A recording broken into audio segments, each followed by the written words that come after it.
bir, bir, ikki, uch, to'rt, besh.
Раз, два.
Bitti.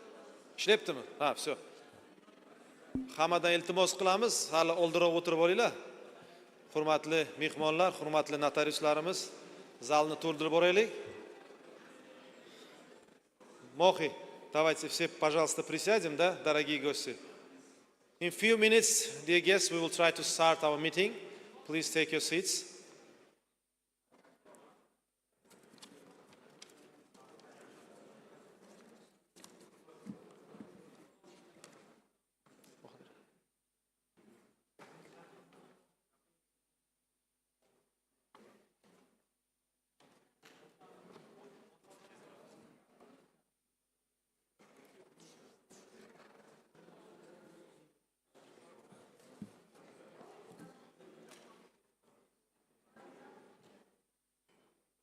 Yo'q, hali sal erta edi svetni o'chirishga. Shoshmasak bo'la, oxirida aytaman o'zim.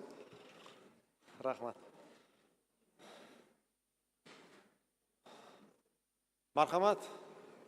Oldingi qatorlardan.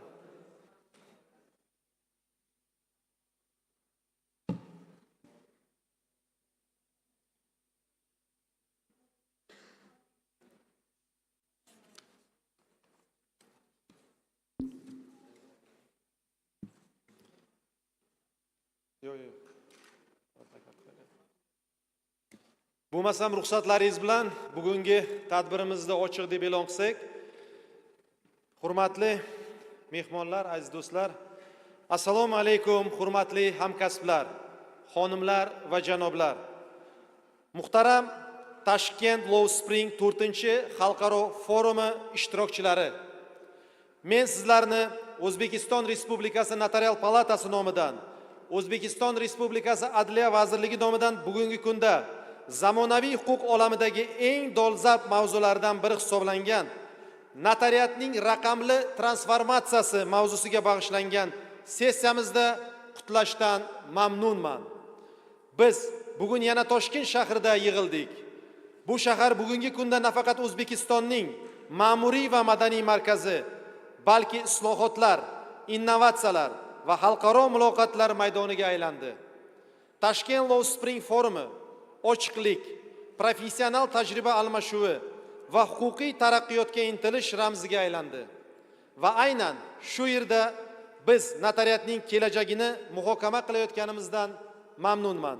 Bugungi kunda raqamli texnologiyalar yuridik xizmat ko'rinishini shiddat bilan o'zgartirmoqda. Bunday sharoitda notariat tizimi moslashish, modernizatsiya va eng muhimi ishonchni saqlab qolishi zarurat oldida turibdi. Bugun biz ham O'zbekistonda ham xalqaro miqyosda texnologik taraqqiyot va huquq xavfsizlik o'rtasida muvozanatni qanday ta'minlash mumkin? Raqamli muhitda xalqaro hamkorlikni qanday yo'lga qo'yish mumkin va notariatning keyingi qadami qanday bo'lishi kerak degan muhim masalalarni muhokama qilish uchun qulay fursatda yig'ilib turibmiz. O'zbekiston shu kabi muhim jarayonning faol ishtirokchisiga aylanganidan faxrlanamiz. So'nggi yillarda yurtimizda elektron reyestrlar joriy etildi. Raqamli xizmatlardan foydalanish imkoniyati yaratildi. Masofaviy notarial xizmatlar uchun huquqiy asos shakllantirildi. Lekin bu bilan birga oldimizda yana chaqiriqlar turibdi. Kiber xavfsizlik, shaxsni aniqlash, hujjatlarni transchegaraviy tan olish, sun'iy intellektdan foydalanish kabi o'ta dolzarb masalalar o'z oldimizda turibdi. Azizlar, bugun bizda ma'ruza qilish uchun xalqaro darajadagi yetakchi ekspertlar, xalqaro notariat ittifoqi rahbariyati, Fransiya, Rossiya, Vengriya, Ozarbayjon, Armaniston, Turkiya, Gruziya davlatlaridan bir qator notariat tizimi vakillari, shuningdek yetakchi yurist va sudyalar jamoatchiligi vakillarining fikr va mulohazalarini tinglash imkoniyatiga ega bo'lamiz. Ular tomonidan taqdim etiladigan tajriba, amaliy yechimlik va kelajak haqidagi qarashlar raqamli notariatni rivojlantirishiga yaxlit yondashuvi shakllantirishiga yordam beradi. Hammani ochiq, professional va samarali muloqotga taklif etamiz. Endi esa ruxsatlaringiz bilan ma'ruzalarga o'tishdan avval sizlarni e'tiborlaringizda O'zbekistonda notariat sohasini raqamlashtirish yo'nalishida erishilgan yutuqlarni yorqin tarzda aks ettiruvchi qisqa videorolikni havola etmoqchimiz. Marhamat, hammani diqqatini ekranga qilsak, svetlarni endi o'chirsalaringiz bo'ladi.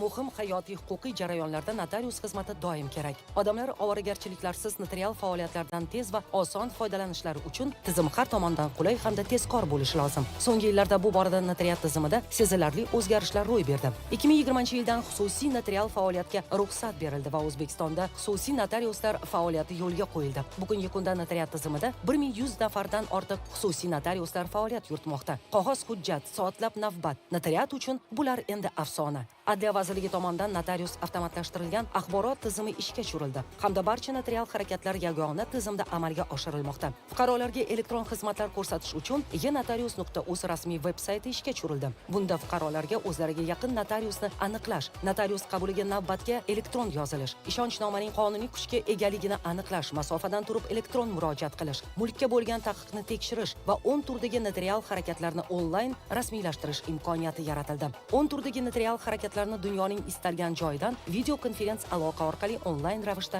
amalga oshirish joriy etildi. 2024-yilda 74 mingdan ortiq onlayn notarial harakatlar rasmiylashtirildi. Fuqarolarga har bir notarial harakat bo'yicha to'lovning miqdori ko'rsatilgan SMS xabarnoma yuborish tizimi joriy qilindi. Meros ishlarini rasmiylashtirishda merosxo'rlar doirasini aniqlab beruvchi elektron shajara dasturi yaratildi. Notarial harakatlar uchun to'lovlarni avtomatik hisoblash tizimi va notarius kalkulyatori joriy etildi. Notarial harakatlarning qonuniyligini ta'minlash maqsadida taraflarning barmoq izlarini skaner qilish tizimi joriy etildi. So'nggi yillarda notariat sohasida amalga oshirilgan islohotlar samarasida 2022-yil 3-dekabrda O'zbekiston notariat tizimi Xalqaro notariuslar ittifoqining 91-a'zosi bo'ldi. Notariat bugun odamlar uchun eng qulay, eng tezkor tizimga aylandi.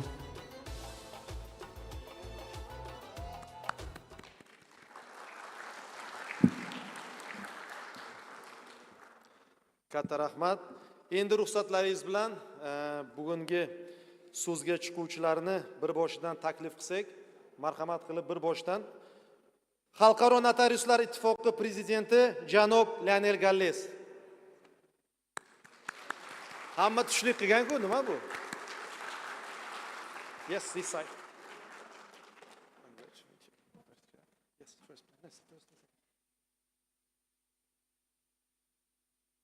Turkiya Adliya vaziri o'rinbosari Xurshid Yildirim.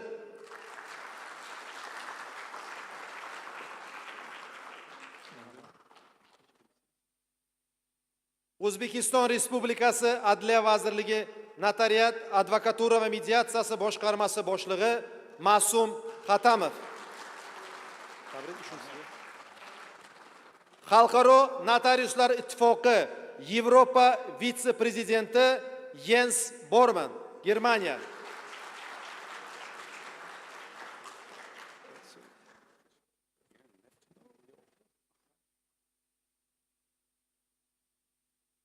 Rossiya Federatsiyasi Notarial palatasi prezidenti Konstantin Korsik.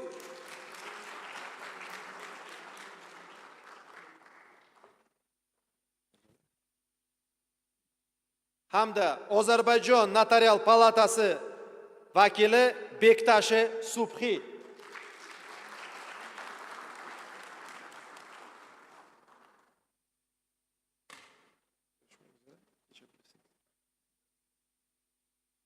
Endi ruxsatlaringiz bilan hurmatli spikerlar, hammalaringizdan iltimos qilamizki, reglamentga qat'iy rioya qilishga biz albatta boshida o'zimiz rioya qilmadik. Bu uchun alohida uzr so'raymiz, chunki texniklarimiz tayyorlashga ozgina vaqt ketdi. Shu qisqa bu fursatda hammamiz reglamentga rioya qilsak, hammalaringizda reglamentning muddati berilgan, imkon qadar 10 daqiqada kerakli, chiroyli mazmun bo'lsa, keyin oxirida savol-javoblarga o'tamiz.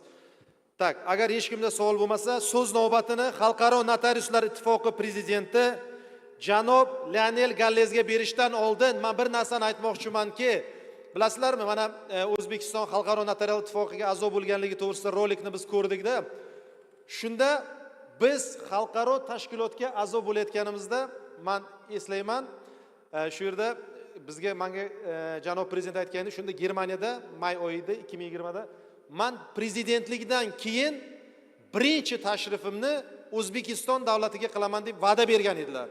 Va bu kishi va'dalaridan bir marta emas, bugungisi 3-marta va'dalaridan chiqyaptilar. Har yili O'zbekistonga tashrif buyuradilar. Katta rahmat bu uchun. Marhamat, so'z navbati sizga. Qanday qulay? Na yerda o'tirib ham masalan, kim xohlovchilar agar kislorod ko'proq desa, bu yoqqa chiqishi mumkin. Agar kim o'tirib bo'lsa ham ehtiyoj bemalol.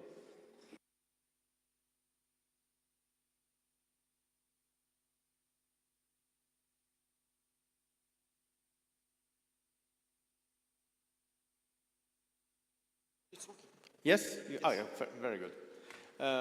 Thank you, Mr. President, Qatar Ahmad, dear Dilshad, my brother. And indeed, as President of the International Union of Notaries, it's both an honor and a great joy to be here in Tashkent to take part to this Spring Forum and to visit your country for the third time. At the beginning of my 3 years term, I didn't expect to come to Uzbekistan every year. Yet this is the first time I visit your country, and there is probably a very good reason. This is not a coincidence, because there is a particular dynamism that not only drawn my attention, but fully justify my return here on multiple occasions. As you say, the Notary of Uzbekistan has just celebrated its 5th anniversary, but it's already a respected member of Iranian. President Dilshad Ashurov is playing an active role within Iranian, and I would like to thank him publicly for that. And I told your minister, Akbar Tashkulov, that he can be proud of the notaries of Uzbekistan. Well, we are here gathered to reflect together on the likely evolution of the digital domain and the central place it now occupies in the activities of notaries, of course, as well as in public administration. Digital tools now hold a central and indispensable place in the work of a large proportion of notaries around the world. This trend is particularly advanced in your country, like in France or Germany. Jens Bormann will say a word about that in a minute. And it forces us to conduct a strategic reflection on the development path of digital technology in both the notarial profession and the state. Notary and the state are inseparable, as the notary is a public officer, of course. Notary is acting in the name of the state. The state grants him the powers and authority to fulfill his mission, and that mission is to ensure the legal security, the legal certainty of titles and contract. A mission that is essential both for citizens, for the life of citizens, and for the economic development of the country. And digital projects are most often implemented in one of the following ways, depending on the country, either by the notariat itself, in connection with and under the supervision of the state, or by the state itself, providing notaries with the tools it needs. That's the case in Uzbekistan. Or, like in France, for instance, through a cooperation between the state and the notariat to jointly develop the tools required for the mission. Each of these 3 approaches is respectable, of course, and every country must be able to follow its own path, as long as it does not lose inside the goal, which is to provide the highest level of legal certainty to citizens and businesses. And the connection with the state and the nature of the mission allows us to assert 2 guiding principles for the evolution of digital system. The first principle is a principle of sovereignty, as applies to all activities derived from the state. And the second principle is a principle of security, which is inherent to the mission entrusted to notaries by the state. So let's first address sovereignty. And for every country, this means designing and maintaining complete control over its system. This implies that the technology must be operated by domestic actors and that the data must remain physically stored within the national territory. Therefore, the state and its notary must remain the masters and the owners of the technological tools they use for their missions. This excludes entrusting development to foreign commercial companies. And the digital giants have long offered solutions that may seem tempting, but they are fundamentally incompatible with our function. Today, each country has access to open source solutions that allow it to meet its needs. Each country also has the skilled human resources needed to manage such projects. There are thus no excuses, and in any case, sovereignty is not optional, but a categorical imperative. The second principle, which I will elaborate on further, is that of security, or more precisely, cybersecurity, since we are talking about the digital realm. And our profession as the guarantor of legal certainty, of legal security, must necessarily rely on technologies that ensure the highest possible level of security. Notaries must always choose to establish their infrastructure in the most secure environment possible. We now have enough perspective to assert that the additional cost is more than offset by the essential protection that every investment in cybersecurity provides. This is not just a matter of financial loss, but much more serious risk for both the state and notaries, the loss of trust, which is vital to societal stability and the foundation for development and investment. The cybersecurity of notarial instruments and all operations performed by notaries is therefore a matter of critical importance. And in the digital world, risk is omnipresent, multifaceted, and constantly evolving. The risk becomes more complex as notaries adopt digital tools. The policy of securing the technological environment of the notariat must therefore analyze this risk to adapt its strategy and maintain the necessary level of security. The first risk is the human factor, which exploit gullibility and psychological manipulation to create a breach in security. And let me give you a few examples. Ransomware is effective when, out of gullibility or negligence, someone clicks on a link when the message should have raised suspicion.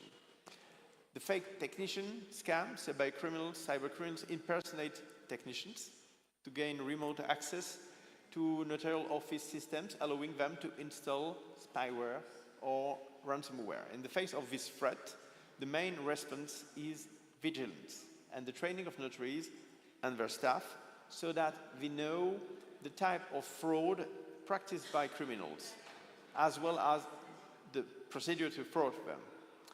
But there are also purely technological threats against which human vigilance alone is not enough.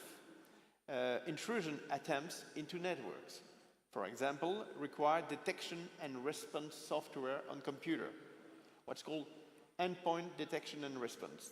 Indeed, antivirus only scan files against catalog of known viruses, but more than simple antivirus, an EDR can detect unknown attacks and abnormal behavior of the network, and it can automatically trigger corrective actions and also conduct remote investigation.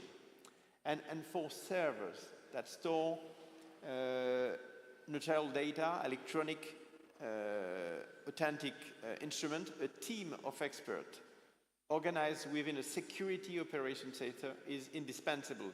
We must be able to monitor and intervene in case of intrusion. And the role of such a team is to analyze, alert, and act when needed to block the attack. And we have also to conduct investigation to understand how the attack was initiated. And of course, the technology used for encryption an electronic signature of notarial instruments must guarantee a maximum level of security, making any falsification of the notarial instrument technically impossible. Ensuring the authenticity of the notarial instrument remains the central and imperative function of a notary, and the technology must deliver an unfiable result. This means that continuous technological monitoring must lead to the constant improvement of the cryptographic technology used by notaries, and older notarial instruments must also be upgraded to ensure that the electronic instrument retain their authenticity over time. Finally, to return to the objective of sovereignty, it's not enough for data to be physically stored within the border of a country. Servers themselves must also be physically secured. The data center that houses a country notarial instrument must be considered as a sensitive strategic site deserving of the highest level of security.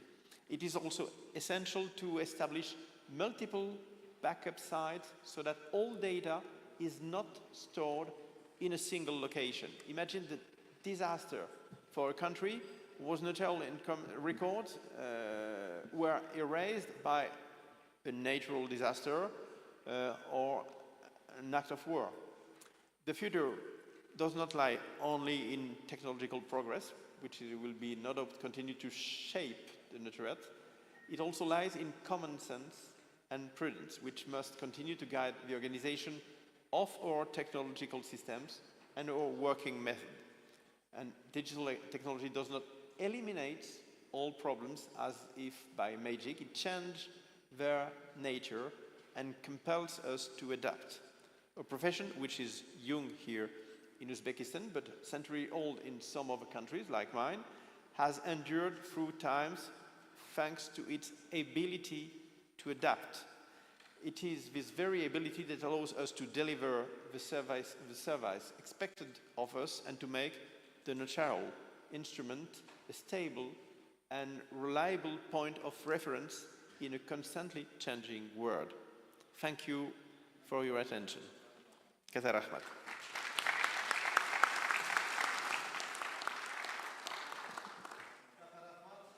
Hurmatli janob prezident, biz haqiqatan to'g'ri ta'kidlab o'tdingiz. Mana hozirgi kunda bizlarda notariat sohasida raqamlashtirishga qancha ko'p e'tibor berayotgan bo'lsak, lekin nima deydi, tangani ikkinchi tomoni bor deganda kiber xavfsizlik masalasi yoki boya aytganlaringizdek o'sha databaz deymiz, uni bir joyda emas, ikkita, uchta joylarda u serverlarni saqlash masalasi. Mana bizlarda как раз bolalarimiz ham o'tirib shu masalada, bular ham buni tinglasa o'zlaringizga juda yaxshi ma'ruza bo'ldi. Bu nimaga deganda biz hozirgi kunda raqamlashtirishga ko'p e'tibor beryapmiz, lekin ikkinchi tomoni borki, o'sha fuqarolarning huquqlarini himoya qilgan holda ertaga notariuslarimiz tomonidan rasmiylashtirilgan harakatlarini ham mustahkamligiga e'tiborni yuqori qarashimiz kerak bo'ladi. Katta rahmat ma'ruzangiz uchun. Endigi so'z navbatini bizlarda e'tibor bergan bo'lsalaringiz, to'g'risini aytaman, notariat sohasiga bugun juda ko'p haligilar spikerlar qiziqish bildirdi, lekin biz maksimal darajada shu elakdan o'tkirib, yo'q bo'ladi, yo'q deb tortishib, talashib, maksimal darajada qisqartirib, imkon boricha hammani baribir xafa qilmaslikka harakat qildik. Nafaqat notariat sohasi vakillari, balki bizlarda mana o'sha notariat sohasini nazorat qiluvchi organlar sifatida agar adliya tizimini qaraydigan bo'lsak, Turkiya mana davlatidan ham Turkiya adliya vaziri o'rinbosari Xurshid Yildirim janoblari ham o'zlari shu yerda o'zi o'tiribdilar. Sayın Bakan yardımcısı, isterseniz konuşmayı burada yapabilirsiniz. İsterseniz oturan yeriniz. Tamam. Teşekkür ederim. Evet. Sayın Başkan, değerli mevkidaşlarım, kıymetli hukuk insanları, hanımefendiler, beyefendiler, hepinizi sevgi ve hürmetle selamlıyorum. Hurmatli raislik quruvchi, hurmatli adliya vazirlari, hurmatli hamkasblarim, hurmatli huquqshunoslar, hammangizga ehtirom bilan salom beraman. Böylesine saygın ve vizyoner bir platformda Türkiye Cumhuriyeti'ni temsilen sizlere hitap etmekten büyük bir onur duyuyorum. Bunday nufuzli va istiqbolli platformada Turkiya Respublikasi nomidan sizga murojaat qilib turish men uchun katta sharaf. Tashkent 4. Uluslararası Hukuk Forumu'nun dijitalleşme çağında hukuk sistemlerinin gelişmeye yön verecek değerli fikirlerin ortaya çıkmasına vesile olmasını temenni ediyorum. Forumu düzenleyen Özbekistan makamlarına emeği geçen tüm paydaşlara teşekkür ediyorum. Umid qilamanki O'zbekiston 4-xalqaro huquq forumi raqamlashtirish davrida huquqiy tizimlar rivojlanishida yo'l ko'rsatuvchi qimmatli g'oyalarning paydo bo'lishiga sababchi bo'ladi. Forumni tashkil etgan O'zbekiston rasmiylariga va unga hissa qo'shgan barcha tegishli tomonlarga minnatdorchilik bildiraman. Adalet Bakanımız Sayın Yılmaz Tunç'un da sizlere özel selamlarını iletmek istiyorum. Sayın Bakanımız da tüm ülkelerin istifa edeceği böylesine önemli bir organizasyonda emeği geçen kardeş Özbek makamlarını ve tüm katılımcıları katkıdan dolayı tebrik ettiğini ve programın hayırlara vesile olması temenni ettiğini ifade ettiler. Fursatdan foydalanib Adliya vazirimiz janob Yilmaz Tunchning salomlarini ham yetkazmoqchiman. Vazirimiz ham birodar O'zbekiston hukumati va hamma ishtirokchilarni barcha davlatlar manfaat ko'radigan shunday muhim tashkilotga qo'shgan hissalari bilan tabriklab, dastur foydali bo'lishiga umid bildirib qoldilar. Değerli katılımcılar, içinde bulunduğumuz dijital çağ yalnızca teknolojiyi değil, kamu hizmetlerinin işleyişini, vatandaş-devlet ilişkisini ve hukuka erişimi köklü biçimde dönüştürmektedir. Bu dönüşümden noterlik kurumu da doğal olarak etkilenmektedir. Dijital noterlik sadece bir teknoloji uyum süreci değil, aynı zamanda hukuk güvenliği, şeffaflık, verimlilik ve vatandaş memnuniyeti açısından yeni bir vizyonu temsil etmektedir. Hurmatli ishtirokchilar, biz yashayotgan raqamli asr nafaqat texnologiyalarni, balki davlat xizmatlari faoliyatini, fuqaro davlat munosabatlarini va qonundan foydalanish imkoniyatlarini ham tubdan o'zgartirmoqda. Notarial muassasalarga ham bu o'zgarishlar tabiiy ravishda ta'sir ko'rsatmoqda. Raqamli notarius nafaqat texnologik moslashish jarayoni, shuningdek huquqiy xavfsizlik, shaffoflik, samaradorlik va fuqarolarning qoniqishi nuqtai nazaridan yangi qarashni ifodalaydi. Türkiye olarak bizler noterlik hizmetlerinin çağın gereklerine uygun şekilde dönüşmesi stratejik bir hedefimizdir. Bu doğrultuda 2019 yılında noterlik kanununda yapmış olduğumuz kapsamlı değişikliklerle bugün vatandaşlarımız artık birçok noterlik işlemini elektronik ortamda ve dijital hizmetlerden faydalanarak şekilde yapmaktadır. Turkiya o'laroq notarial xizmatlarni zamon talablariga mos ravishda transformatsiya qilishni strategik maqsad sifatida belgilab oldik. Shu yo'nalishda 2019-yilda notariat to'g'risidagi qonunga kiritilgan keng qamrovli o'zgartirishlar bilan bugungi kunda fuqarolarimiz ko'plab notarial operatsiyalarni, harakatlarni elektron shaklda boshlashlari va raqamli xizmatlardan foydalanishlari mumkin. Şimdi müsaadenizle sizlere bugüne kadar bu alanda hayata geçirdiğimiz bazı faaliyetlere ilişkin somut kısaca bilgi vermek istiyorum. Endi ijozatingiz bilan shu kungacha ushbu sohada amalga oshirgan ayrim tadbirlarimiz haqida qisqacha ma'lumot keltirib o'tmoqchiman. Türkiye'nin dijital noterlik alanında en önemli adımlardan biri 2023 yılında hayata geçirdiğimiz e-noterlik yani elektronik noterlik sistemidir. Bu sistem sayesinde bazı noterlik işlemleri artık tamamen dijital ortamda yapılabilmektedir. Turkiyaning raqamli notariat sohasidagi eng muhim qadamlardan biri 2023-yilda ishga tushirilgan notarial tizimi, ya'ni elektronik notarial tizimidir. Ushbu tizim tufayli orqali endi ba'zi notarial harakatlarni butunlay raqamli muhitda amalga oshirish mumkin. Elektronik imza, biyometrik kimlik doğrulama ve güvenli belge paylaşım teknolojisiyle desteklenen bu uygulamalar güvenliği artırıp denetlenebilirliği sağlarken işlem süreçlerini de hızlandırmaktadır. Elektron imzo, biometrik identifikatsiyani tekshirish va xavfsiz hujjat almashish texnologiyalari bilan qo'llab-quvvatlanadigan ushbu ilovalar xavfsizlikni va tekshirilishni ta'minlaydi. Shu bilan birga harakatlar jarayonlarini tezlashtirib, kuchaytiradi. Ayrıca yurt dışında bulunan konsolosluklarımız ile Türkiye Noterler Birliği bilişim sisteminde arasında sağlanan entegrasyon sayesinde 6 Nisan 2019 tarihinden itibaren dış temsilciliklere, büyükelçiliklere ve konsolosluklara yapılan noterlik işleminin posta veya kargo yöntemiyle göndermesi gerek kalmaksızın o işlemin örneği yetkililen kişi tarafından ülkemizde herhangi bir noterlikten alınabilir hale gelmiştir. Bundan tashqari xorijdagi konsulliklarimiz va Turkiya Notariuslar ittifoqi axborot tizimi o'rtasida ta'minlangan integratsiya orqali 2019 yil 6 apreldan boshlab xorijiy elchixonalarimizda amalga oshirilgan notarial bitim endilikda vakolatli shaxs tomonidan mamlakatimizdagi istalgan notariusdan pochta yoki kargo jo'natmasiga zarurat qolmay turib nusxasini olishi mumkin. Böylece yurt dışında yaşayan vatandaşlarımızın Türkiye'deki işlemlerin daha hızlı, güvenli ve kolaylıkla görülebilmesi olanak sağlanmıştır. Bu uygulama ile 27 Mayıs 2025 tarihi itibariyle 331.563 adet işlem gerçekleştirilmiştir. Shunday qilib, chet elda yashovchi fuqarolarimizning Turkiyadagi operatsiyalarini tezroq, xavfsiz va oson bajarishlari mumkin bo'ldi. 2025-yil 27 may holatiga ariza bilan 331.563 ta bitimlar, harakatlar amalga oshirildi. Yine 19 Ağustos 2019 tarihi itibaren yurt içinde herhangi bir noterlikte gerçekleştirilen işlemin örneği başka bir noterliğinden ilgisi tarafından alınabilir hale gelmiştir. Bu uygulama ile yine 27 Mayıs 2025 tarihi itibariyle 888.412 adet işlem gerçekleştirilmiştir.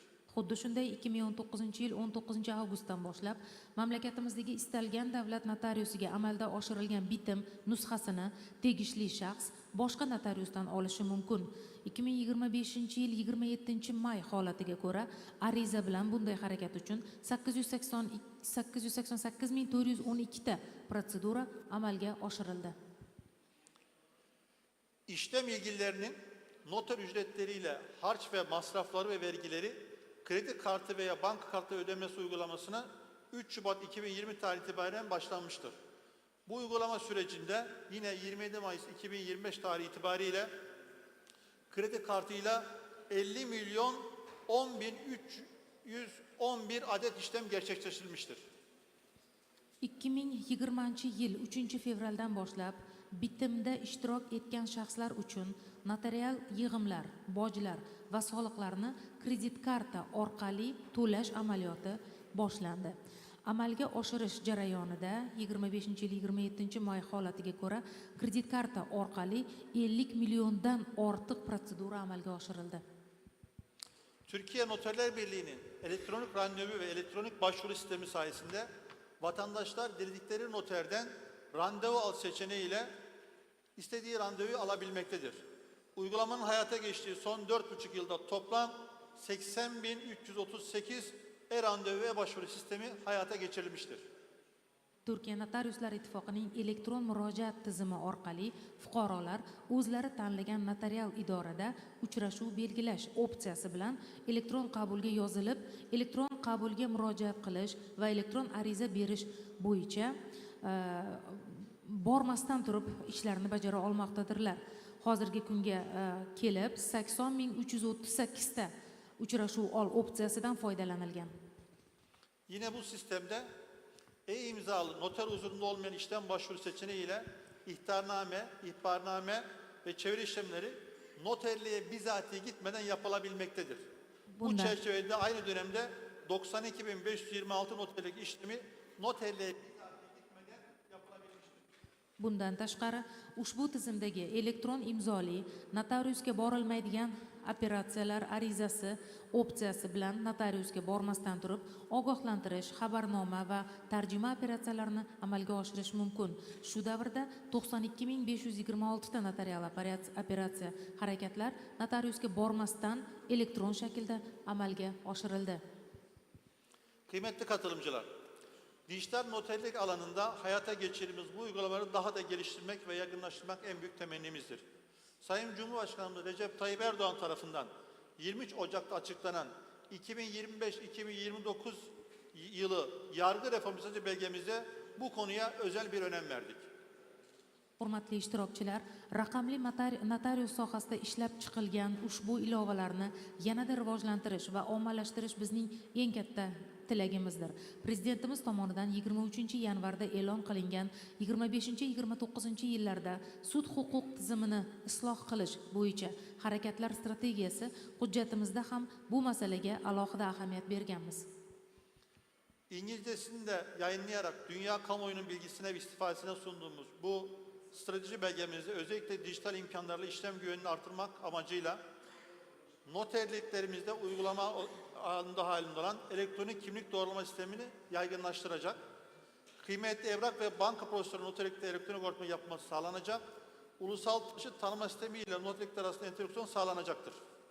Notarial operatsiya xavfsizligini ayniqsa raqamli vositalar bilan oshirish maqsadida biz ingliz tilida nashr etgan va dunyo jamoatchiligining ma'lumotlari va foydalanishiga taqdim etgan ushbu strategiya hujjatida notarial idoralarimizda joriy etilgan shaxsni tasdiqlovchi elektron tizim ommalashtiriladi. Notarial idoralarda qimmatli hujjatlar va banklar ustidan elektron tarzda e'tiroz bildirish imkoniyati yaratiladi. Transport vositalarini identifikatsiya qilish milliy tizimi bilan notarial idoralar o'rtasida integratsiya ta'minlanadi. Saygıdeğer hukuk insanları, dijital noterlik, sınır ötesi hukuk işlemleri güvenliğin, tanınırlığın ve standartizasyonun artırılmasıyla hizmet etmektedir. Türkiye olarak bizler bu alanda sadece ulusal ölçekte değil, aynı zamanda uluslararası düzeyde de işbirliğini güçlendirme arzusundayız. Noterlik hizmetlerinin dijitalleşmesi aynı zamanda ülkeler arası veri paylaşımını, karşılıklı tanıma ve işlem kolaylığı gibi başlıklarda yeni fırsatlar doğurmaktadır. Hurmatli huquqshunoslar, raqamli notarius shuningdek transchegaraviy huquqiy operatsiyalarda xavfsizlik, tan olinish va standartlashtirishni oshirishga xizmat qiladi. Turkiya sifatida biz sohadagi hamkorlikni nafaqat milliy darajada, balki xalqaro miqyosda ham kuchaytirilishini xohlaymiz. Notarial xizmatlarning raqamlashtirilishi, mamlakatlar o'rtasida ma'lumotlar almashinuvi, o'zaro tan olish va operatsiyalarni osonlashtirish nuqtai nazaridan ham yangi imkoniyatlar yaratmoqda. Bu kapsamda özellikle elektronik apostil, dijital sözleşmelerin karşılıklı geçerliliği ve uluslararası kimlik doğrulama altyapılarının entegrasyonu gibi konularda ortak çalışma yapmaya hazır olduğumuzu siz seçkin katılımcılar huzurunda özellikle ifade etmek istiyorum. Shu nuqtai nazardan siz hurmatli ishtirokchilar huzuringizda elektron apostil, raqamli shartnomalarning o'zaro haqiqiyligi va identifikatsiyasini tekshirish, xalqaro infra tuzilmalarini integratsiyalashuvi kabi masalalar bo'yicha hamkorlik qilishga tayyor ekanimizni bildirmoqchiman. Sayın Başkan, kıymetli temsilciler, dijital dönüşüm hukuk sistemlerinin daha adil, hızlı ve erişilebilir hale gelmesi yönünde büyük bir fırsattır. Noterlik kurumunun bu dönüşümde öncü bir rol üstlenmesi, hukuk devletinin güçlenmesi bakımından büyük önem taşımaktadır. Türkiye olarak bu süreci vatandaşlarımızın ihtiyaçları, küresel gelişmeler ve hukuk güvenlikleri doğrultusunda sürdürmeye kararlıyız. Hurmatli vakillar, raqamli transformatsiya huquqiy tizimlar uchun yanada adolatli, tezroq va qulayroq bo'lishi uchun ajoyib imkoniyatdir. Biz bu o'zgarishlardan notariat instituti yetakchi o'rin tutayotgani qonun ustuvorligini mustahkamlashda muhim ahamiyat kasb etadi. Turkiya sifatida biz bu jarayonni fuqarolarimizning ehtiyojlari, global o'zgarishlar va huquqiy aniqlik tamoyillari asosida davom ettirishga qaror qildik. Sözlerime son verirken bu vesileyle dijital noterlik konusunda işbirliğini daha da derinleştireceğimiz, yeni dönem için tüm ülkelerle bilgi ve tecrübe paylaşımı açık olduğunu bir kez daha vurguluyor. Bu anlamlı forum başarılı geçmesini diliyorum. Shu munosabat bilan yana bir bora ta'kidlamoqchimanki, biz raqamli notarial idoralar sohasidagi hamkorligimizni yanada chuqurlashtiradigan yangi davr uchun barcha mamlakatlar bilan bilim va tajriba almashishga ochiqmiz. Ushbu mazmunli forum muvaffaqiyatli o'tishini tilab qolaman. Dost ve kardeş ülke Özbekistan'da olmaktan büyük bir memnuniyet duyduğumu ifade ediyor. Hepinize saygıyla selamlıyorum. Do'st va qardosh O'zbekistonda bo'lib turgandan juda ham xursandman. E'tiboringiz uchun tashakkur.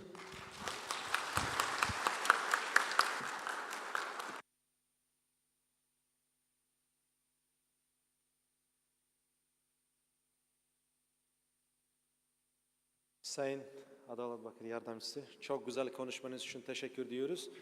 Ve biz hakikaten boyagi bu kishini nutqlaridan, ma'ruzalardan shuni bir narsani angladikki, nima deganda hozirgi kunda raqamlashtirish bilan bir vaqtning o'zida ertaga fuqarolarimizga qulaylik yaratish, ya'niki ertaga mana bir notarius qandaydir issiqjon, uni dam olish bo'ladimi, otpuskada bo'ladimi, boshqa holat bo'ladimi, idorada bo'lmaganda elektron arxivni shakllantirish orqali boshqa bir notarius tomonidan ham o'sha bir shartnomani dublikati, nusxasini berish masalasi. Yoki bo'lmasam 2023-yil 5-oktyabr kuni Anqarada Turk dunyosi notariuslari tomonidan uyushma tuzilganida bir masala ko'tarilgan edi. Hozir Adliya vaziri o'rinbosari ham o'z ma'ruzalarida bu narsani ta'kidlab o'tdilarki, ya'ni hujjatlarni nafaqat ichki, balki o'sha tegishli uyushmalar yoki tashkilotlar o'rtasida elektron almashishni ham yo'lga qo'yish kelgusida asosiy vazifalarimizdan biri. Bu bilan biz birinchi navbatda har birimiz o'z fuqarolarimizni o'sha nima deydi, ishini yengillashtirgan bo'lamiz-da. Hozir biz raqamlashtirishga e'tibor qaratyapmiz, lekin chet elda bo'lgan fuqarolarimizni o'qishda, sayohatda va boshqa bir ishlar bilan bo'lganlarni, ularni ham qaysidir ma'noda bu ishimiz bilan nima deydi, yengillik yaratib bergan bo'lamiz. Endi keyinlar men bu bo'yicha alohida to'xtab o'tirmayman. Qani biz o'zimizda nima bo'lyapti degan savolni beraylik. Qani bizlarda nima qilyapmiz biz? Nima qilmoqchimiz va qanaqa qulayliklar yaratdi degan savol tug'iladi, to'g'rimi? Tabiiyki, bu savolga javob berish uchun O'zbekiston Respublikasi Adliya vazirligi Notariat, advokatura va mediatsiya boshqarmasi boshlig'i Ma'sum aka Xatamovga so'zni beramiz. Marhamat Ma'sum aka.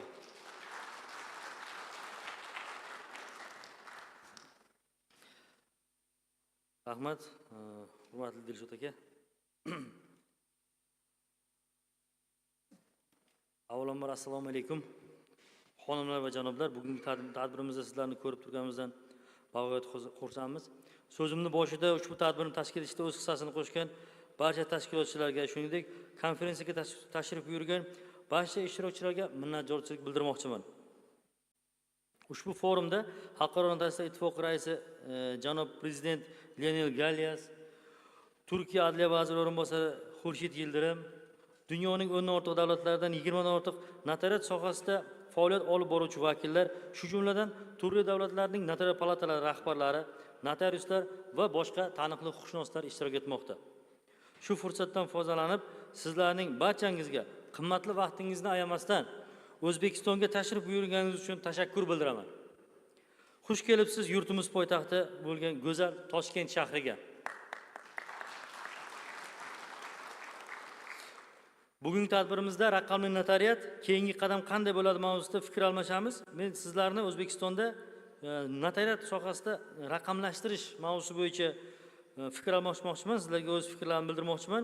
O'zbekistonda notariat sohasini isloh qilish borasida izchil amaliy chora-tadbirlar amalga oshirilib kelmoqda. O'zbekistonda notariat sohasi, O'zbekistondagi notariat sohasi butun o'sha dunyo hamjamiyati, dunyo davlatlari ichida yuqori o'rinlarda turadi deb hisoblaymiz.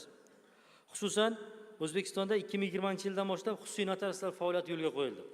Bugungi kunda 1100 nafardan ortiq xususiy amaliyot bilan shug'ullanuvchi notariuslar va 4 nafar davlat notariuslari faoliyat ko'rsatmoqda. Ularda 3000 dan ortiq xodimlar faoliyat yuritib kelmoqda. 2019-yil 28-dekabrda barcha notariuslar a'zoligiga asoslangan O'zbekiston notarial palatasi tashkil etildi. Shu o'rinda so'nggi yillarda O'zbekistonda notariat sohasini raqamlashtirish borasida bir qator amalga oshirilgan ishlar haqida fikr bildirmoqchiman. Adliya vazirligi tomonidan notarius avtomatlashtirilgan axborot tizimi ishga tushirildi. Bu tizim o'sha 2016-yil ishga tushirilgan bo'lib, dastlab ko'chmas mulk va avtomatik transport vositalarini taqiq va xatlovini saqlashga mo'ljallangan tizim sifatida, o'shani markazlashgan holda yuritadigan tizim sifatida ish boshlagan edi. Bunda bu tizim ishga tushirilgan vaqtda hozirgi kundagi o'sha notarius axborot tizimining yangi versiyasi haqida hali hech kimning xayolida yo'q edi. Hattoki bu tizim ishlab ketishiga ko'pchilikda hattoki shubha bor edi. O'tgan davr mobaynida elektron tizim takomillashtirilib, barcha notarial harakatlarini ushbu tizim orqali ro'yxatdan o'tkazish joriy etildi. Notarial harakatni rasmiylashtirish uchun fuqarolardan talab qilinadigan hujjatlar idoralararo elektron hamkorlik orqali olish yo'lga qo'yildi. Demak, bugungi kunda o'sha notarial idoraga fuqarolar tomonidan olib kelinishi mumkin bo'lgan hujjatlar 92% gacha o'sha qog'oz shaklda olib kelish qisqartirilib, o'sha idoralararo elektron hamkorlik yo'lga qo'yilgan. Mazkur tizimning bugungi zamonaviy versiyasi 2019-yilda ishga tushirildi va 2020-yildan boshlab bu tizimga qonun bilan rasmiy o'sha notarial harakatlarni amalga oshiradigan maqom berildi.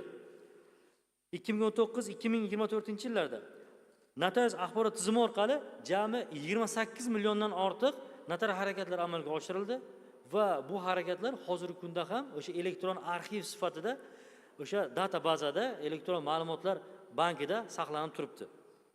Notarius axborot tizimi hozirgi kunda jami 21 ta davlat va o'sha vazirlik va idoralarning 38 ta axborot tizimlariga integratsiya qilingan.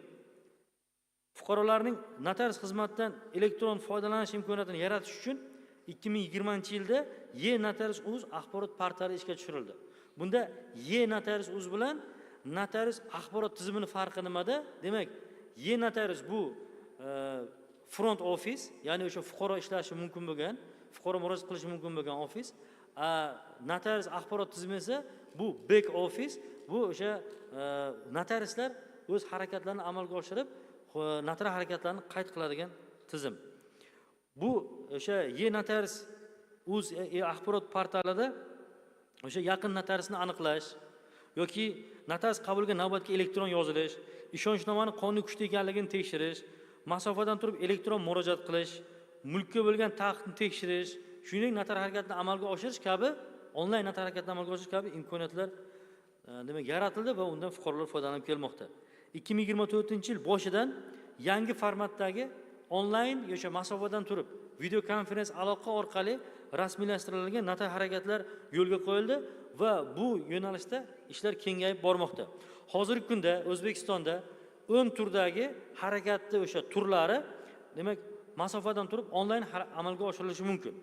Jumladan, avtotransport vositalari oldi-sotdi va hadya shartnomalari, garov shartnomasi, barcha turdagi ishonchnomalarini tasdiqlash, hujjatlardagi imzoning haqiqiyligini shahodatlash, merosdan voz kechish arizasi, er-xotinning umumiy mol-mulkni tasarruf etish bilan bog'liq arizalari hamda voyaga yetmagan farzandni chet elga chiqish bilan bog'liq rozilik arizalar O'zbekiston fuqarolari uchun video konferens aloqa orqali dunyoning istalgan nuqtasidan turib amalga oshirilishi mumkin va notariuslarimiz bugungi kunda bu kabi harakatlarni amalga oshirib kelmoqda. Bu tizim dastlab ishga tushirilganda o'sha 2023-yilda 100 ga ham yetmagan bo'lsa, o'sha yangi formatda yangi versiya boshlangandan keyin onlayn notarial harakatlar amalga oshirish 2024-yilda 74 mingdan ortiq 74.200 demak notarial harakat onlayn o'sha dunyoning turli mamlakatlarida.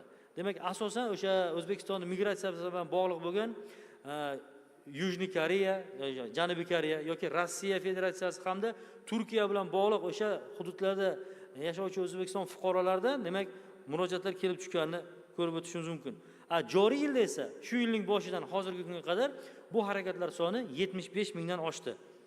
Yil oxiriga qadar umumiy notarial harakatlar soniga nisbatan onlayn notarial harakatlarni 5% ga yetkazish rejalashtirilgan. E-notarius.uz portalidan hozirgi kunda 167 mingdan ortiq fuqarolar foydalanib kelmoqda. Xususiy notarial faoliyatni litsenziyalash to'liq raqamlashtirilgan, o'sha elektron litsenziya berish yo'lga qo'yilgan. Raqamlashtirish natijasida meros ishlarini rasmiylashtirishdan tashqari, o'sha faqat meros ishlarini rasmiylashtirib bo'lmaydi, qolgan istalgan harakatlar o'sha eksterritoriallik prinsipi asosida masalan o'sha boshqa hududda amalga oshirilishi mumkin.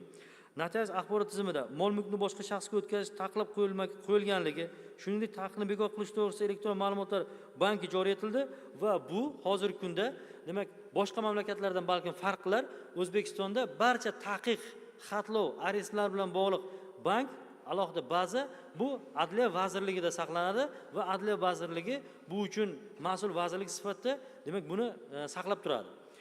Notarial harakatlar uchun to'lovlarni avtomatik hisoblash tizimi, notarius kalkulyatori kabi demak imkoniyatlar yaratildi. Bundan tashqari taraflarni o'sha identifikatsiya qilish yoki o'sha ular haqidagi ma'lumotlarni biometrik saqlash maqsadida taraflarning barmoq izlarini sken qilish orqali o'sha harakatga biriktirib qo'yish yo'lga qo'yildi.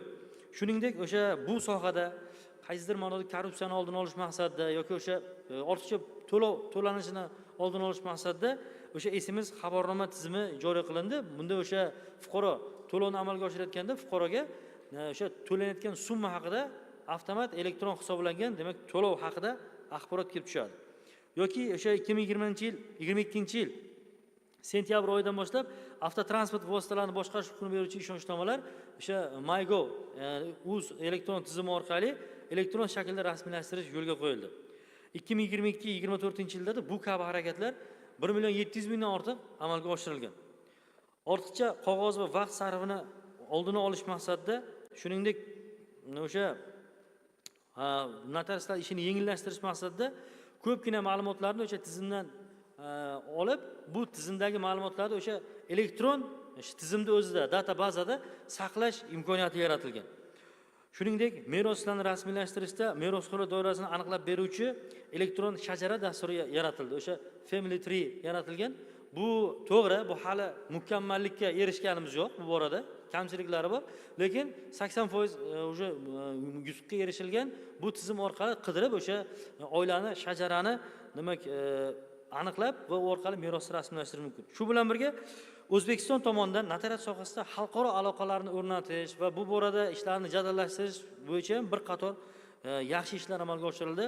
Mana yuqorida juda e'tirof etib o'tdilar moderatorimiz Dilshod aka, undan tashqari hurmatli prezident Galyas o'sha 2021-yil 3-dekabr kuni bo'lib o'tgan navbatdagi yig'ilishda Xalqaro notariat ittifoqini assambleyasining navbatdagi yig'ilishda O'zbekiston notariat palatasi Xalqaro notariat ittifoqiga a'zolikka qabul qilindi.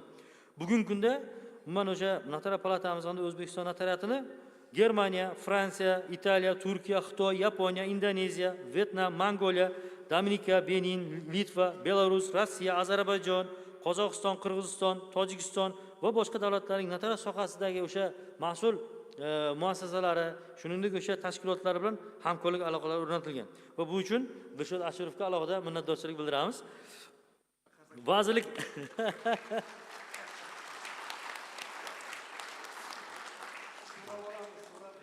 Vazirlik tomonidan yaqin kelajakda notariat sohasini isloh qilish bo'yicha hozirgi kunda o'sha prezident qarori loyihasi ishlab chiqilgan va bu o'sha notariat palata bilan hamkorlikda va yana ham O'zbekistonda notariatni isloh qilish, reforma qilish borasida ish olib borilyapti.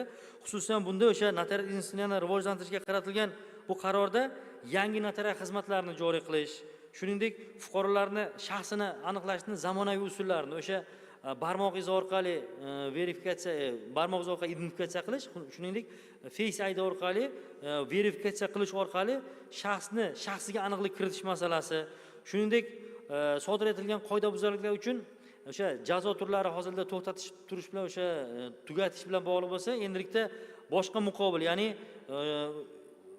jarima kabi yoki ogohlantirish kabi intizomiy jazo turlarini joriy qilish yoki notariat xizmatlarida kompozit notariat xizmatlarini ko'rsatish, o'sha turli idoralardan ma'lumotlarni olib kelmaydi-da, balki o'sha notariat o'zi ma'lumotlarni olib kelish, shuningdek yana ham notariat sohasini kengroq raqamlashtirish, unga balkim o'sha qaysidir ma'noda kiber xavfsizlikni saqlagan holda o'sha raqamli texnologiyalarni kengroq joriy qilish kabi muhim masalalar demak nazarda tutilgan. Butun dunyo huquqshunoslari o'zaro tajriba almashish hamda hamkorlikni yo'lga qo'yish orqali yuzaga keladigan muammolarni birgalikda tartibga solish mumkin va bu esa sohani rivojlantirishga zamonaviy, tushunarli va barcha hurmat qilib itoat etadigan huquqiy zamin yaratishga xizmat qiladi. O'ylaymizki, bugungi tadbirimiz, mana shu sessiyamiz ham tadbirimiz natijasida o'sha notariat sohasini yanada takomillashtirish bo'yicha muhim bir dasturli amal bo'ladi va bunda yangi taklif va g'oyalarni olamiz. E'tiboringiz uchun rahmat. Yana bir bor xush kelibsiz O'zbekistonimizga.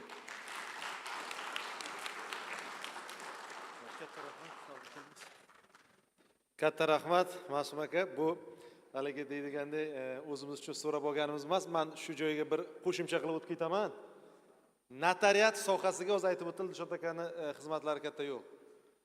O'zbekistonda notariat sohasida faoliyat yuritadigan har bitta qora ko'z adliya sohasi vakili bo'ladimi, notariusmi, notariat tizimidagi kotib bo'ladimi, stajyor bo'ladimi, adliya boshqarmasi joylardagi vakillarimi, hammani bir mexanizmda, hozir sun'iy intellekt tilida aytadigan bo'lsak, robot deb oladigan bo'lsak tizimni, o'sha har bitta bolt, gayka mexanizmining roli katta. Bu uchun albatta hammaga katta rahmat. Chunki hammaning mehnati bor. Hatto joyda hududiy adliya boshqarmamiz kerak bo'lsa bizlarga antivirus vazifasini ham bajarib berib, shu haligi notariuslarimizni to'g'ri ishlashini, qonunga rioya qilishni ta'minlab berayotgani uchun ham alohida minnatdorchilik bildiramiz.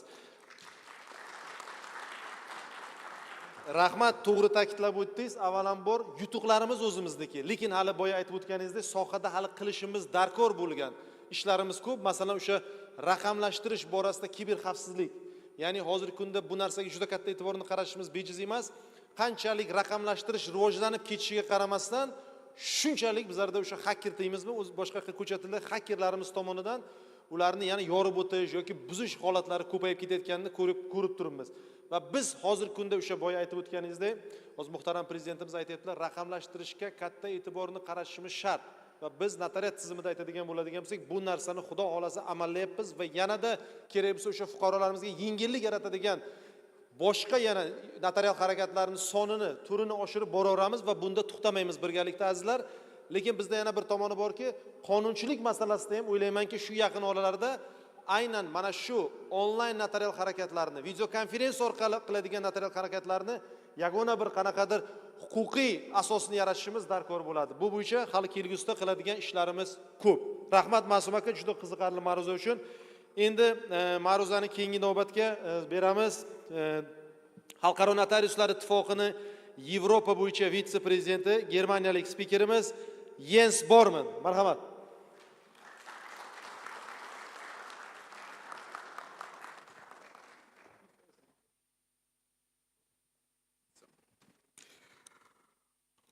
Well, dear President Ashurov, my friend Dilshot, distinguished representatives of the judiciary, dear colleagues and friends, ladies and gentlemen.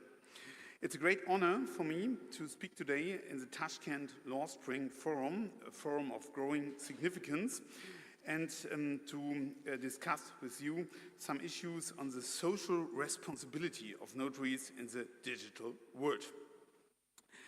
Today offers us not only an opportunity to share best practices, but also a chance to reflect on the profound role that notaries play in ensuring social stability. This reflection becomes even more urgent when we consider the challenges currently confronting our societies. We live in an era that political scientists have termed as a kind of polycrisis, a convergence of multiple interconnected geopolitical, social, and economic tensions. In such times, citizens increasingly lose trust in public institutions. And this erosion of trust is dangerous because it endangers the social fabric of our societies. The only credible response by the state is to consistently demonstrate reliability, predictability, and resilience. And this is where the notarial profession proves its true value. Because our role can be described as high-quality trust providers. As notaries, we are much more than highly skilled legal professionals. We are integral to the justice system and the stability of the state. We are guardians of legal certainty and peace. And it is due to the correct and diligent fulfillment of our public functions that citizens and businesses alike can trust in public registers, contracts, and transactions. With our public mandate, including preliminary consultation at the notary's office, drafting sound and legally valid contracts, as well as submitting correct registry applications, to name just a few examples, we ensure clarity and certainty in legal transactions. We protect the interests of all parties, ensure informed consent, and structure agreements that prevent future conflict. In doing so, we strengthen public trust in the rule of law, a cornerstone of any stable society. This function is not abstract, it is tangible. It affects people's lives, their homes, their businesses, their families, especially in these current times. One area where the notarial profession's societal responsibility is especially clear is the protection of property, both private and entrepreneurial. Ownership, particularly of real estate and businesses, is not just an economic asset. It is the very foundation of personal freedom, initiative, and dignity. A society cannot exist without a secure and transparent system of property rights. And it is us, the notaries, who bring this system to life. Thanks to our public input control, citizens can rely on a real estate register that is complete and secure, precisely because every transaction is checked, explained, and authenticated by a notary. In company law, our public preventive control ensures that company registers, which, for example, in Europe are accessible online and free of charge, are transparent and reliable, allowing anyone to verify the identity and authority of business partners. We can see that legislators all over the world recognize and appreciate the important contributions that notaries offer in this regard. Let us take the European Union as an example. Only last year, the European legislature took a very important step towards ensuring legal certainty and reliability by making a public preventive control mandatory in European company law. In my view, this decision was an important milestone on our way to allow for mutual trust, even between different legal systems within the European Union. It is with such measures that we can arm ourselves against phenomena like fraudulent company hijacking or forged real estate transactions. Notaries are therefore not only defenders of ownership, they enable secure ownership and entrepreneurial freedom in the first place. This is also why, as the International Union of Notaries, we always advocate that in countries where real estate and company registers are still developing, the notary should be the gatekeeper and the key grantor of their reliability. And our responsibility goes beyond providing security. We empower people to make fully informed, autonomous decisions that often affect their entire lives. You're probably thinking, this is all well and good, but how does the digital revolution change our understanding of our role of notaries? My answer is simple. Our public responsibilities do not diminish in the digital sphere. On the contrary, they become even more vital.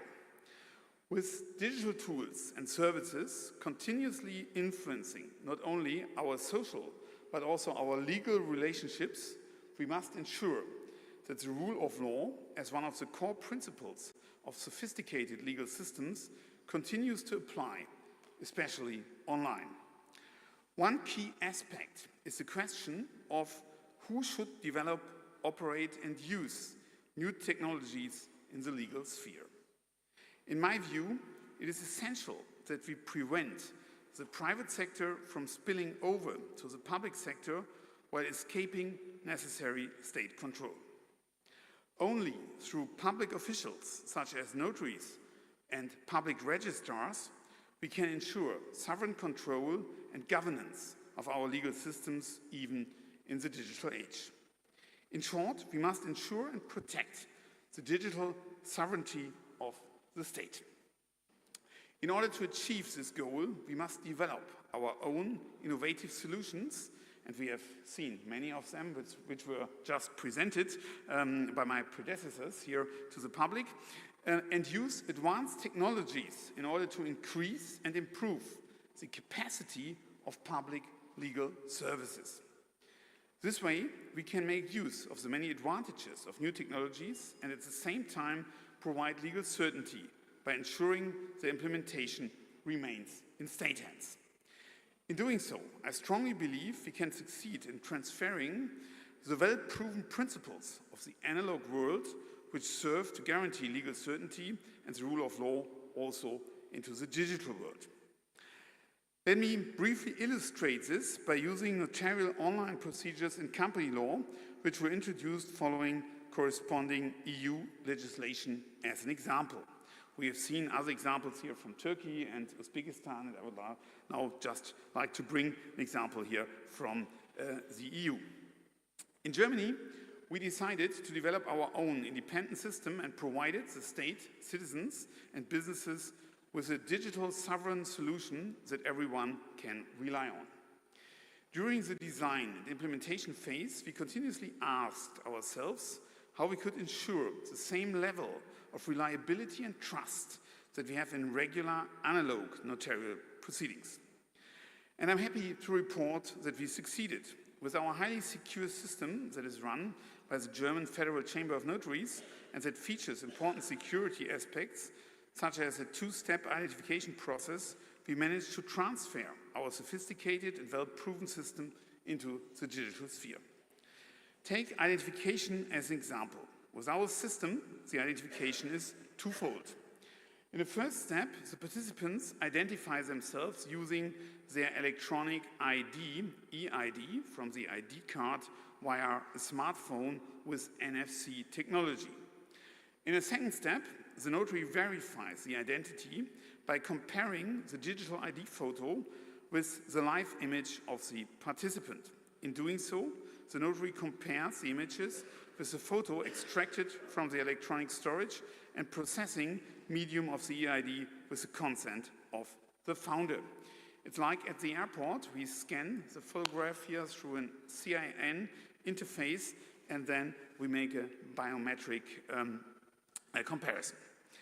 This way, we ensure that the online identification is equally secure as the in-presence identification in the notary's office. And Germany, or even Europe, is not alone in this quest. Notariats all over the world, as we have just learned here today, have already implemented secure online proceedings or are on their way to do so. As we continue on this path towards digital transformation, we must recognize that notaries operate in an environment of profound change, driven by digital interconnection, artificial intelligence, smart contracts, and new identification technologies like EIDs and biometrics. Digitalization already is and will continue to be one of the most impactful developments of our time, not only for society, but also for the notarial profession. And this is precisely why we decided to dedicate part of our upcoming International Congress of Notaries in Berlin to this important field, which will be held by the International Union of Notaries under the presidency of our dear friend and colleague Lionel Galliès. With our sub-theme, New Tools, New Frontiers, notaries at the heart of a digital system fit for the future, achievements and innovations to keep pace with technological developments, we are aiming to explore all things digitally. During the Congress, we will look at technologies such as artificial intelligence and automation, notarial online procedures, cybersecurity and data protection, electronic communication, as well as electronic archives and document safekeeping. And I hope to see many of you in Berlin at the beginning of October and discuss all of these topics with you together. Because one thing is clear, these developments are already reshaping our daily work. In some cases, they may challenge the competences of our profession. And they are about more than just technology. At a time when multinational platform providers, private identity services, and cryptocurrencies are gaining ground, it is crucial to reaffirm the notary's special public function. Especially in the digital world, with its many opportunities for manipulation and its often incomplete legal frameworks, notaries remain a vital source of legal certainty. Our role must be appreciated and strengthened in this context. Artificial intelligence, for example, may assist us with routine tasks in the future, but it will not replace the human judgment, responsibility, and legal insight that contract drafting and legal advice require. Technology may assist, but trust is human. Ladies and gentlemen, digitalization is not the end of our profession, it's a new chapter. But digital innovation must never come at the cost of legal certainty, trust, or access to justice. Our social responsibility as notaries is precisely to ensure that the digital world remains a world of law, not a lawless one. We must be the bridge between tradition and innovation, between analog trust and digital convenience. Let us seize this opportunity not only to modernize our work, but also to reinforce our essential role in society as guardians of trust, protectors of property, and enablers of freedom. Thank you very much for your attention.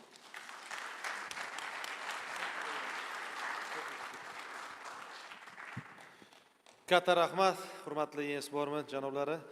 Haqiqatdan juda to'g'ri narsani ta'kidlab o'tdingiz. Hamma ma'ruzachilarimizni bugungi mavzusi aynan shu raqamlashtirish, chunki zamon talabi, zamon bilan bir qadamda yurishimiz kerak. Lekin doim biz ham bir narsani ta'kidlaymiz, haqiqatdan raqamlashtirishga o'tish yaxshi, lekin doimo notariat sohasi bo'yicha gap ketyapti. Notariusning rolini saqlab qolishimiz darkor. Sababi biz ertaga baribir shu fuqarolarning huquqlarini to'laqonli himoya qilgan bo'lamiz. Biz to'g'ri sun'iy intellekt, robotlarga ishonishimiz kerak. Qaysidir ma'noda u boya aytib o'tgandek ma'ruzachimiz ishini ozgina yengillashtirib beradi xolos. Lekin oxirgi qarorni baribir notariusning o'zi qabul qilishi kerak bo'ladi va o'ylaymanki, butun jahon tendensiyasi ham bizni ham tajribamiz shuni ko'rsatadi. Lekin boyagi masala o'sha verifikatsiya masalalariga e'tibor qaratganda biz hozirgi kunda men o'ylaymanki, boshqa xalqaro hamjamiyatlar buni e'tirof etyapti. O'zbekistonda notariuslarda fuqaroni shaxsini barmoq izi orqali aniqlanishi bu qaysidir ma'noda bizlarni katta bir nima deydi, xavfsizligimizni ta'minlab beradi-da, bizlarga ertaga shu fuqaroni haqiqatan aynan o'zi kelgan, kelmagani biz o'zbek xalqi bolajon xalq deymiz-ku. Mana bu Hasan Husan deganlarda egizaklarimiz, Fatima Zuhrolarimiz bor, to'g'rimi? Mana shu holatda baribir qaysidir ma'noda barmoq izi takrorlanmas hisoblanadi butun dunyoda va bu juda qulay bo'ladi va yana bir hozirgi kunda o'sha onlayn video konferensiya orqali biz notarial harakatlarni rasmiylashtirganimizda o'sha elektron raqamli imzodan ko'proq voz kechib, mana hozir verifikatsiya yuzini Face ID ga o'tganimizni eslayman. Men bu yerda gruziyalik haligi hamkasblarimiz o'tiribdi. 2021-yil Yevrosiyoni yig'ilishida bir mavzuni ko'targan edi. Gruziya prezidenti David Podkaradze shu yerda yig'ilishda o'tiribdilar. O'sha yerda aytgan ediki, elektron raqamli imzo yaxshi degan. Lekin degan, uni degan masalan degan 8 yoshar nevarasi o'zini onasi yoki bobosini nomidan notarial harakatni rasmiylashtirib yorsa, uni oqibati nima bo'ladi degan savolni 2021-yil mavzuda ko'targan edi. Haqiqatan hozirgi kunda o'sha fuqarolarimizni Face ID orqali shaxsni aniqlayotganimiz bu qaysidir ma'noda ham bu bizlarning o'sha himoyamiz desak, to'laqonli xato qilmagan bo'lamiz. Endi men haligi qilaman, reglamentga rioya qilishimiz kerak bo'ladi. Ozroq kech boshladik, shunga xafa bo'lish yo'q. Ma'ruzachilarning ma'ruzasi juda qiziqarli, men bo'lmaslikka harakat qilyapman. Endi so'z navbatini Rossiya Federatsiyasi Notarial palatasi prezidenti Konstantin Korsikga bersak, пожалуйста, Konstantin Konstantinovich.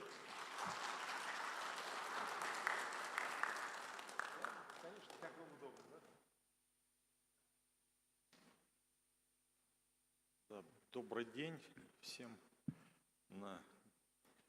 на русском языке, если можно. Но я думаю, что многие поймут. Но, уважаемый Дилшот Рустамович, дорогие коллеги, друзья, братья и сестры, как здесь принято говорить, я, во-первых, благодарю за приглашение принять участие в столь представительном форуме. И это возможность и поделиться новостями, и узнать много нового. И, конечно, такая площадка, как юридический форум в Ташкенте, это очень важно для нас, для российских представителей. Мы сегодня здесь довольно-таки большой российской делегации, поскольку в России нотариат работает, он продолжает развиваться. И я надеюсь, что мы тоже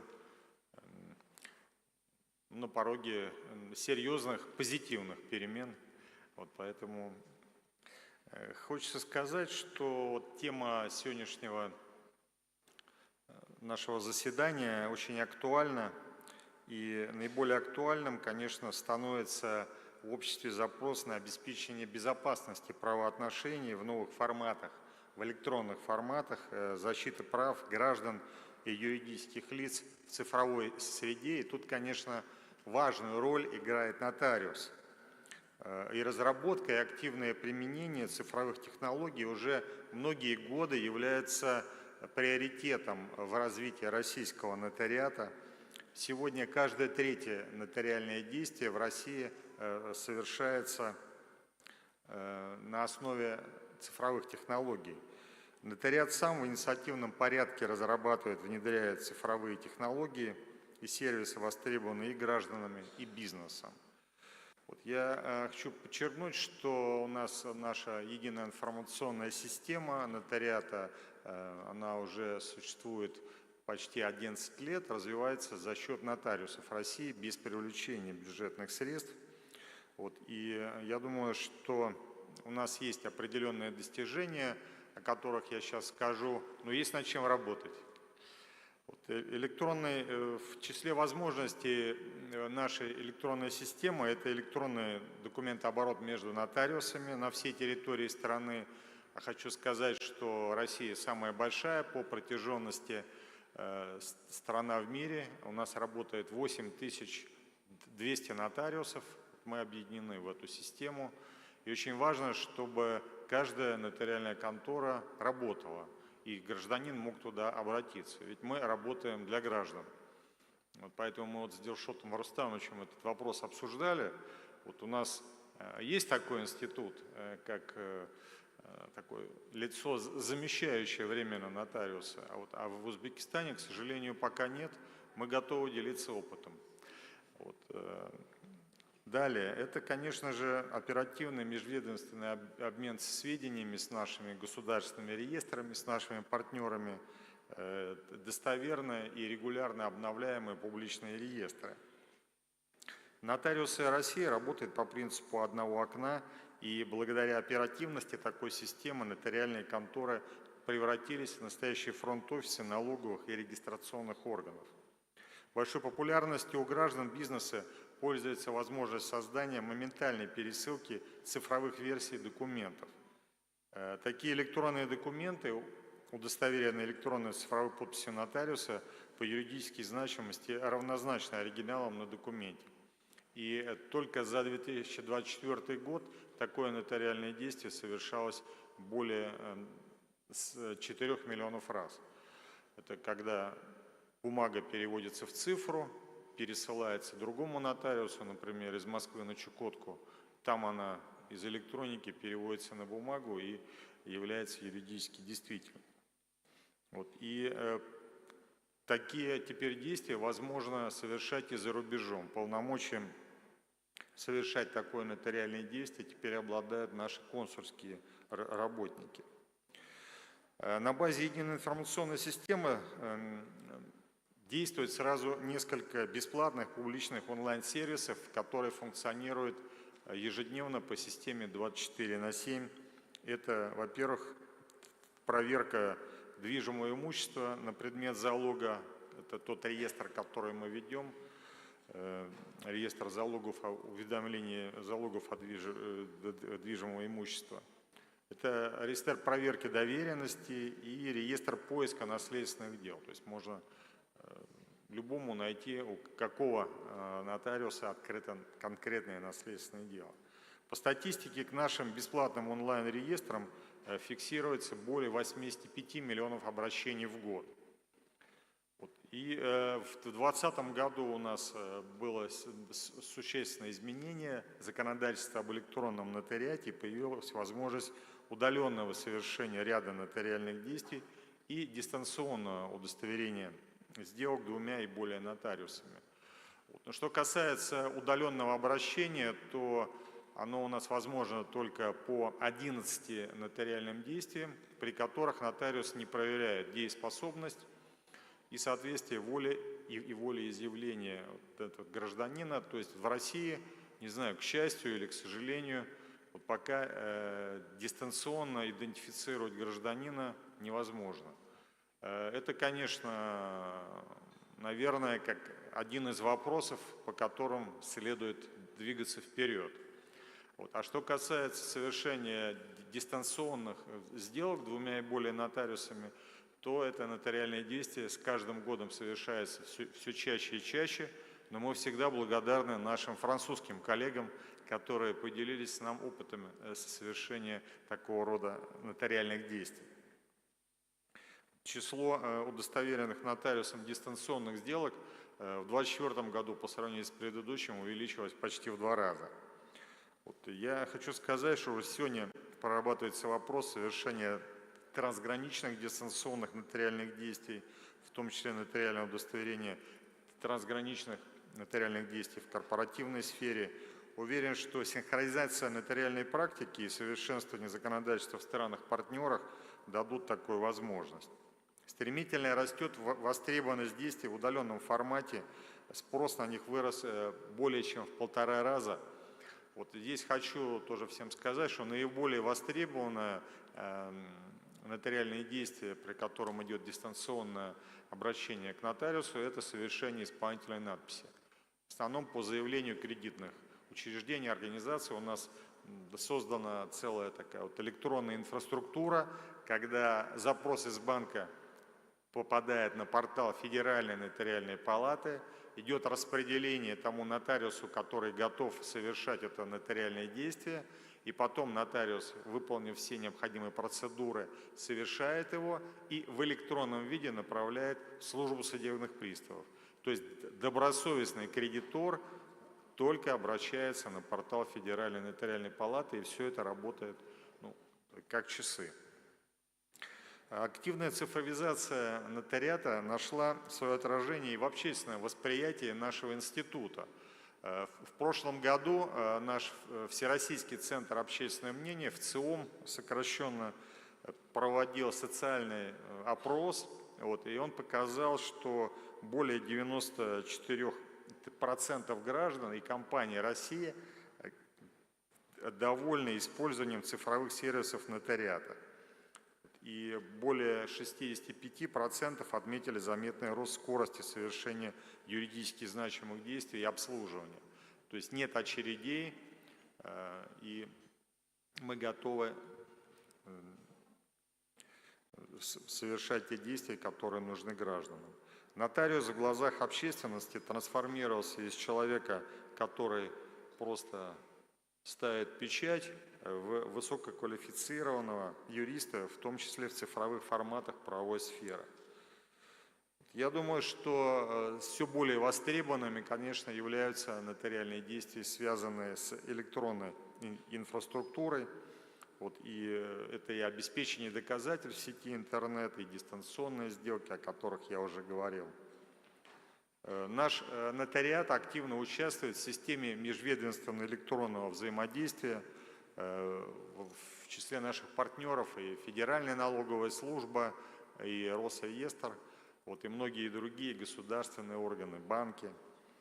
И хочу отметить, что нотариус, удостоверив сделку, обязан направить в электронном виде на регистрацию в Росреестр. Это наш регистрирующий недвижимость орган. И сейчас в среднем регистрация нотариально удостоверенных документов составляет 4 часа.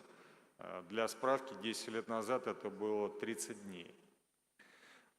Конечно же, мы продолжаем наше развитие. В прошлом году законодатель несколько расширил компетенцию нотариата. В обязательном порядке подлежит нотариальному удостоверению теперь смена единоличного исполнительного органа в обществах с ограниченной ответственностью. И нотариусы сами теперь направляют необходимые сведения в единый государственный реестр юридических лиц. В прошлом году таких пакетов было направлено более 530 тысяч. Важным фактором и важным проектом стало введение единого формата машиночитаемой доверенности. Необходимая технология нами разрабатывалась совместно с Федеральной налоговой службой, Министерством цифрового развития. И с прошлого года применение таких доверенностей стало для компании обязательным. Новый формат цифровых доверенностей призван свести к минимуму вероятность ошибок при автоматизированной работе такого рода документов. Мы также совместно с Министерством цифрового развития запустили в 2023 году универсальную запись к нотариусу. Это такой сервис, который позволяет онлайн записаться на прием к нотариусу и, может быть, даже направить некоторые документы, чтобы нотариус был готов к приему этого гражданина. Аналогичные сервисы работают на портале Федеральной нотариальной палаты. И у нас есть мобильное приложение notariat.rf. Еще одно важное цифровое новшество – это мы, наконец, подключили нотариусов к широковещательной рассылке нашего реестра ЗАГС, и в ЕИС нотариата будут оперативно поступать сведения о смерти граждан, также об исправлениях и изменениях в записи актов гражданского состояния. Это позволит вовремя пресекать незаконное использование доверенности умерших граждан. Если говорить о перспективах, то одна из принципиально значимых задач в ближайшее будущее – это, конечно же, развитие государственной инфраструктуры приема документов в электронном виде. Уже не первый год нотариусы могут оформлять юридически значимые документы только в электронном виде.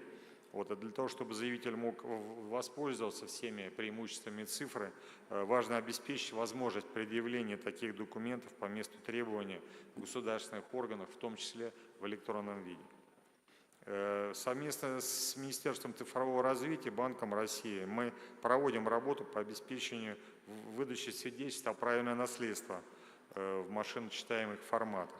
Это тоже важный момент, который нами прорабатывается. Сейчас ведется работа по переводу регистрации прав по нотариальным документам в онлайн-формат, чтобы весь процесс занимал буквально несколько минут. Вот. Но это такая позиция нашего партнера Росреестра. Если бы мы могли это перевести в онлайн-формат и взяли бы на себя больше ответственности, может быть, они поддержали бы нашу идею о переводе подавляющего большинства сделок в нотариальную форму, которые связаны с недвижимостью. Но для тоже информации здесь присутствующих, у нас с этого года все сделки дарения недвижимости подлежат обязательному нотариальному удостоверению, чего еще в прошлом году не было. И, конечно же, дальнейшее развитие может получить участие нотариусов в корпоративной сфере. Согласно последним поправкам, принятым в прошлом году, нотариусы смогут дистанционно удостоверять решения собраний участников акционерных обществ. И с 2027 года привлечение нотариуса обеспечит участников обществ гарантиями законности, а также позволит им не тратить время на встречу в одном месте у одного нотариуса. Может быть расширен перечень нотариальных действий, доступных для записи через портал государственных услуг, и рассматривается возможность расширения перечня нотариальных действий, доступных в удаленном формате. Но я коротко об этом сказал, да, то есть сейчас в России не удостоверить какую-то сделку, не удостоверить даже доверенность, без личной явки к нотариусу, к сожалению или к счастью, нельзя. Этот вопрос тут недавно поднимался председателем правительства Российской Федерации Мишустиным, да, и, возможно, у нас в июне на эту тему будет совещание. Мне кажется, мы должны понимать, что происходит вокруг, и еще раз благодарю за приглашение к участию в этой конференции, ну и в этом направлении, конечно же, двигаться дальше.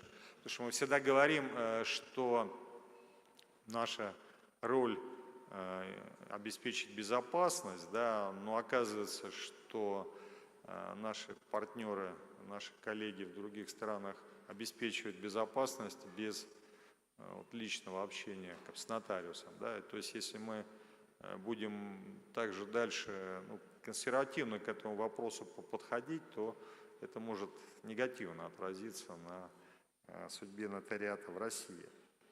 Если же, конечно, говорить о концептуальных решениях, то, конечно же, возможность и необходимость развития и внедрения в работу нотариуса систем искусственного интеллекта тоже стоит на поверхности. Мы такие задачи нашим службам информационной поддержки поставили, но главное, чтобы искусственный интеллект не заменил нотариуса, а помогал ему работать. Поэтому, конечно, тема сегодняшняя очень актуальна. Мы благодарны за возможность высказать свое мнение, за возможность обменяться новостями. И, конечно же, очень важно знать, куда наши коллеги пришли и куда они идут дальше, не замыкаться. То есть Россия, она не замыкается, она является частью международного пространства, частью Международного союза нотариата. Мы двигаемся и всегда на связи, и всегда готовы протянуть руку. Спасибо.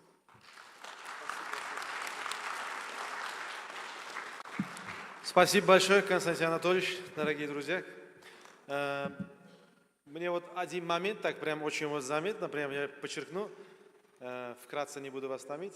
Вот именно тот момент, где помощник может заменять нотариуса. Да, это очень прям актуально. На сегодняшний день наши нотариусы прям тоже, мы этот вопрос не раз поднимали с нашими сотрудниками из Министерства юстиции, ребятами, как раз мы долго этот момент обсуждали, даже приготовили проект документы, как это делать, может в год до 30 дней дать, чтобы нотариус тоже человек, у нас как бы очень много проходит мероприятий, как говорят, свадьбы, ну другие, вообще нотариус тоже человек, он может быть просто больничным, так скажем, да, или свои другие дела. Поэтому это очень актуальная тема, мы были бы рады, конечно, и в дальнейшем, когда-то мы тоже бы приняли этот опыт не самого для нотариуса, а больше всего во благо народа. Потому что почему? Если вдруг нотариус не находится в конторе, если нужно сделать ту или иную, так скажем, ну, нотариальную сделку или там что-то связанное с нотариатом, его помощник мог это осуществлять.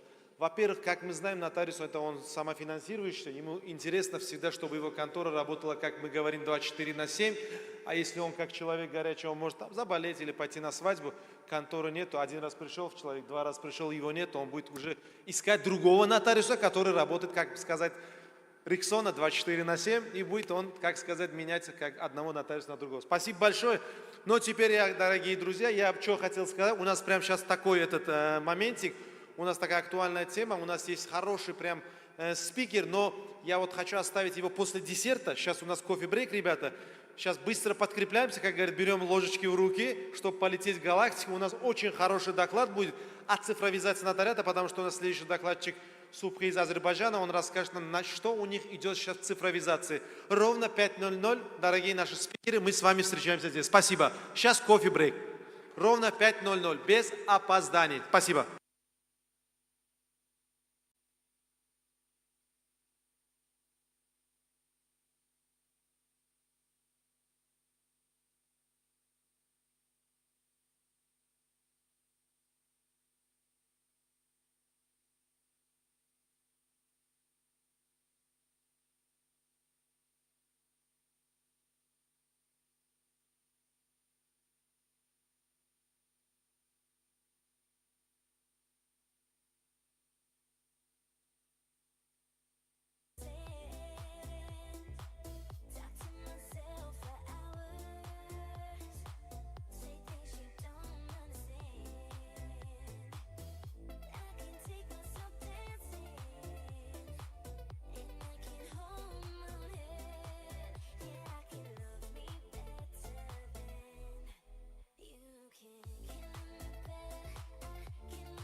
It's as if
feel us.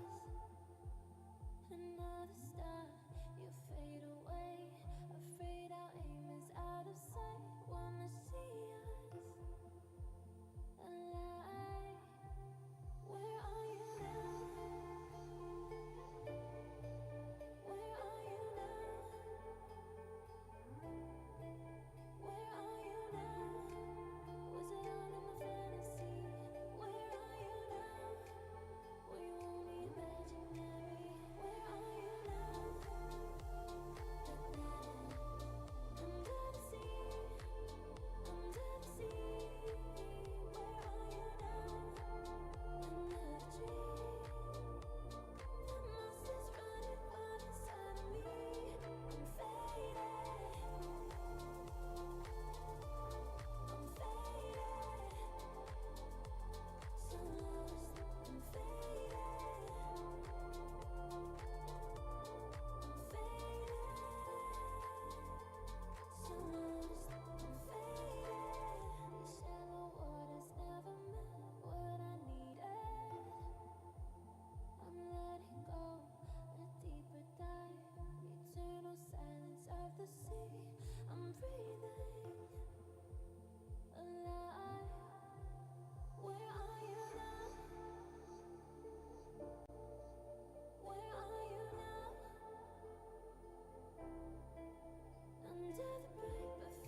Попрошу всех спикеров принять свои места. Сейчас, дорогие гости, Rustam aka, tashqaridagilarni chaqiringlar hammasini. Spikerlar kirsa, spikerlar.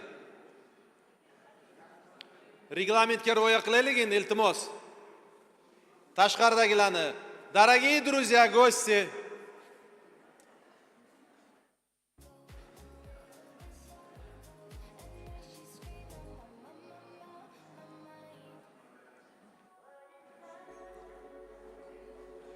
Tashqarida e'lon qilib yuborishni iloji bo'ladimi? Qanaydir ana u coffee breakda yurganlarga, Nodir aka.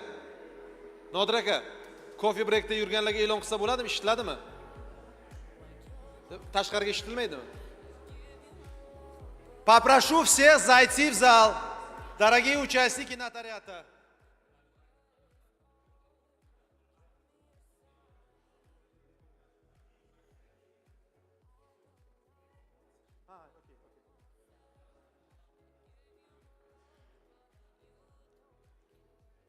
Masum aka spikerlarning hammasi kirsin tashqariga.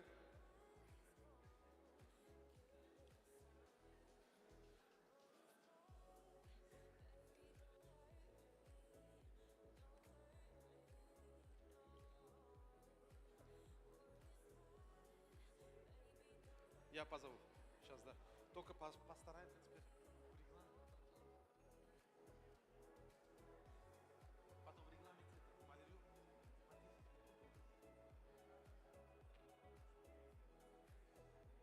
Скоро, да. Потому что уже по времени.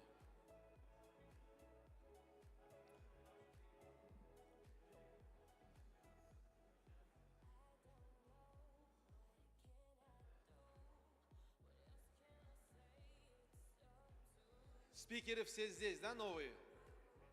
Ребят. Так, Gulnor apani ko'rmayapman, Parpiyevani. Shongvon, shu yerdami? Muhammad. Shong, perfect, you are here, okay. Gulnor apa qanlar? Parpiyeva. Rustam aka kirsinlar, bir kishi, o'sha kishi.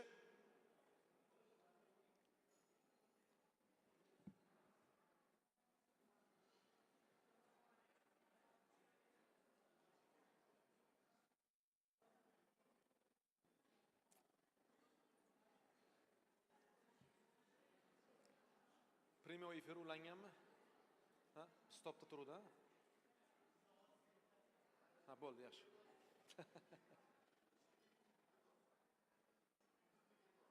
Yo, bo'ldi, ketsin, endi hamma kirsinda vaqt bo'ldi, endi taymga rioya qilishimiz kerak-ku. Tak, Gulnor opa keldilarmi? Xo'sh, boshlayveramiz bo'lsam,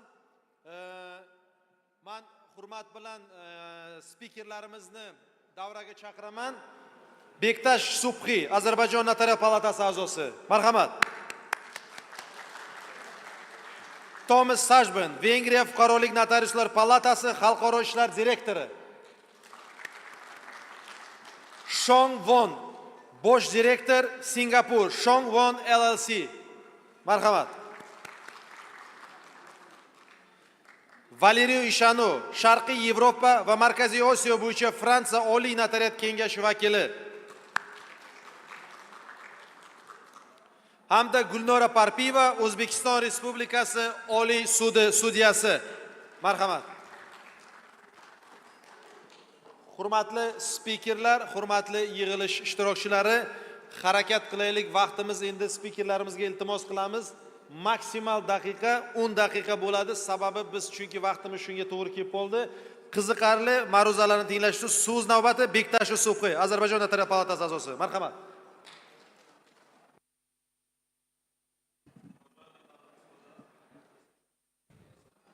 Слышно? Все. Уважаемые дамы и господа, уважаемые участники форума, приветствуем вас от имени Нотариальной палаты Азербайджана. Благодарим Министерство юстиции Республики Узбекистан за приглашение на этот международный юридический форум. На сегодняшний день нотариат Азербайджана совершенствуется в соответствии с комплексным развитием нашей страны. Принимаются важные меры для повышения прозрачности деятельности нотариата. Применение информационных технологий в нотариате Азербайджана началось еще в 2007 году. В настоящее время нотариусы пользуются третьей, более совершенной версией системы электронного нотариата. интегрированные с государственными и частными организациями для получения всех необходимых документов и данных при оформлении нотариальных действий. Для обеспечения современного уровня услуг, надежности работы нотариусов и информационной безопасности обеспечено объединение всех нотариусов в единой сети и обмен данными между ними. В системе успешно используется дактилоскопическая идентификация, распознавание лиц, печать QR и штрих-кодов на документах, хранение фото и видео доказательств, а также полная автоматизация исполнительных надписей и ведение электронного реестра нотариальных действий. Сегодня проекты всех нотариальных документов составляются и оформляются непосредственно через информационную систему. Данная практика обеспечивает идентичность содержания нотариальных действий на бумажном и электронном носителе, а также минимизирует технические ошибки. В системе содержатся готовые формы и тексты всех нотариальных действий в соответствии с законодательством. Однако это не исключает составление изменений нотариальных документов. То есть тексты нотариальных документов в системе всего лишь шаблоны для облегчения работы нотариусов, ускорения его работы. За год в информационную систему включается информация о более 5 миллионов нотариальных действиях, что составляет в среднем 15 тысяч в день. В настоящее время, помимо 172 нотариусов, действующих на территории страны, пользователями информационной системы также являются другие лица, уполномоченные совершать нотариальные действия. В настоящее время посольство и генеральное консульство Азербайджанской республики в зарубежных странах, а также представители глав местных также подключены к информационной системе электронный нотариат. Нами обеспечено проведение тренингов и оказание необходимой поддержки. Функциональность, устойчивая работа информационной системы и наличие электронного обмена обширными данными с другими организациями позволяет оказывать гражданам услуги по принципу «единое окно», а также организовать электронные услуги через веб и мобильные технологии, что помогло обеспечить удобство как сотрудников нотариальных офисов, так и граждан, а также предотвратить потерю времени. На основании данных, включенных о нотариальных действиях со дня создания информационной системы электронный нотариат и в результате электронизации документов, хранимых в Государственном нотариальном архиве, сформирован электронный архив документов. Большое внимание уделяется безопасности данных, содержащихся в информационной системе и составляемых документов. Так, после проверки нотариусом проекта документов, составляемые сотрудниками нотариальных офисов посредством системы, удостоверяется отпечатками пальца нотариуса, и только после этого возможна их распечатка на бумагу. С целью более надежной защиты прав граждан и предотвращения появления в будущем судебных споров, участников нотариального действия, которые заносятся в базу данных и помещаются на документы. Видеозаписи по нотариальным действиям, оформляемым дистанционно, также хранятся в базе данных. С целью предотвращения подделки документов и проверки их действительности на документы наносятся QR и штрих-коды, а для проверки документов по штрих-коду создана электронная услуга, которая размещена на сайте Министерства юстиции и Нотариальной палаты. Сегодня в информационной системе более 15 структур интегрированы с информационной системой электронный нотариат и организован взаимный обмен данными. Это Министерство внутренних дел, Министерство экономики, Государственная налоговая служба, Государственная служба по имущественным вопросам, Служба финансового мониторинга, Министерство труда и социальной защиты населения, Государственная пограничная служба, Центральный банк, Агентство наземного транспорта Азербайджана, Центральное кредитное бюро, Национальный депозитный центр, Бюро обязательного страхования, Государственное агентство жилищного строительства, государственные организации, оказывающие коммунальные услуги и так далее.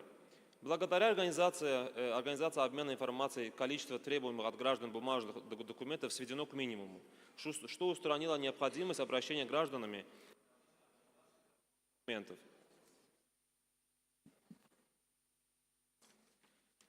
Хочу продемонстрировать вам в качестве примера оформление договора отчуждения недвижимого имущества. В режиме реального времени система посредством интеграции из электронной системы Государственного комитета по делам имущества выдает электронную выписку из госреестра по недвижимому имуществу, справку об обременении и кадастровую информацию. Далее электронная система Министерства юстиции предоставляет в режиме реального времени информацию о семейном положении, членах семьи и людей, совместно проживающих по адресу. Интеграция с бюро обязательного страхования позволяет проверить существующий страховой полис или же при отсутствии застраховать имущество в режиме реального времени. Если в сделке участвует юридическое лицо, система также позволяет проверить данные из реестра юридических лиц и получить всю информацию в электронном формате. После введения основной информации система сама генерирует текст договора, а после подтверждения договора нотариусом система в автоматическом режиме отправляет электронную информацию в соответствующие органы, а в нашем случае налоговую службу и Государственный комитет по делам имущества. Процесс расчетов и оплаты услуг между сторонами также осуществляется через депозитный счет нотариуса.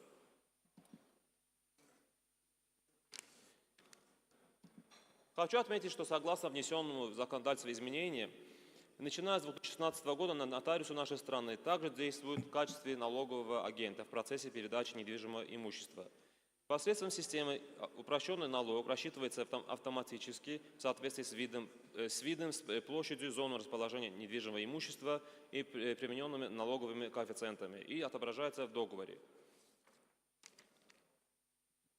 Хочу представить вашему вниманию мобильный офис нотариуса. Это полный комплект оборудования, созданный в 2016 году, позволяющий использование полного функционала системы электронный нотариат в любом месте и в любое время.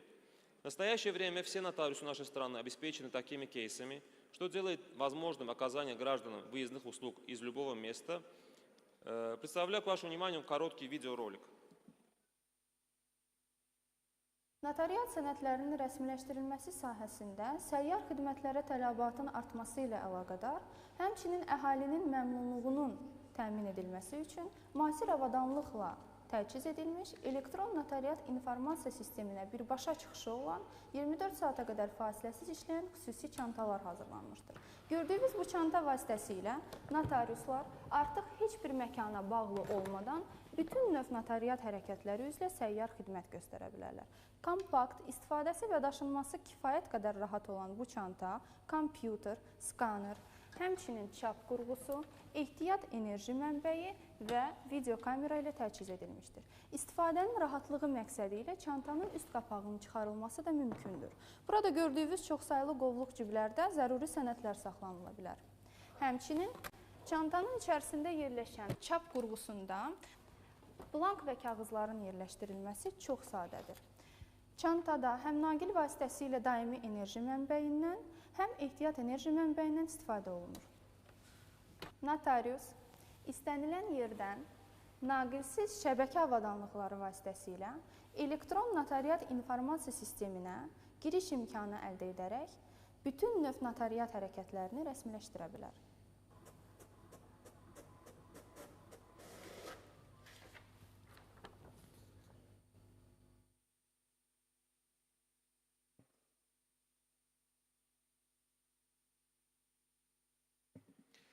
В последние годы потребность в совершении дистанционных нотариальных действий в нашей стране возросла, в связи с чем в законодательство были внесены соответствующие изменения.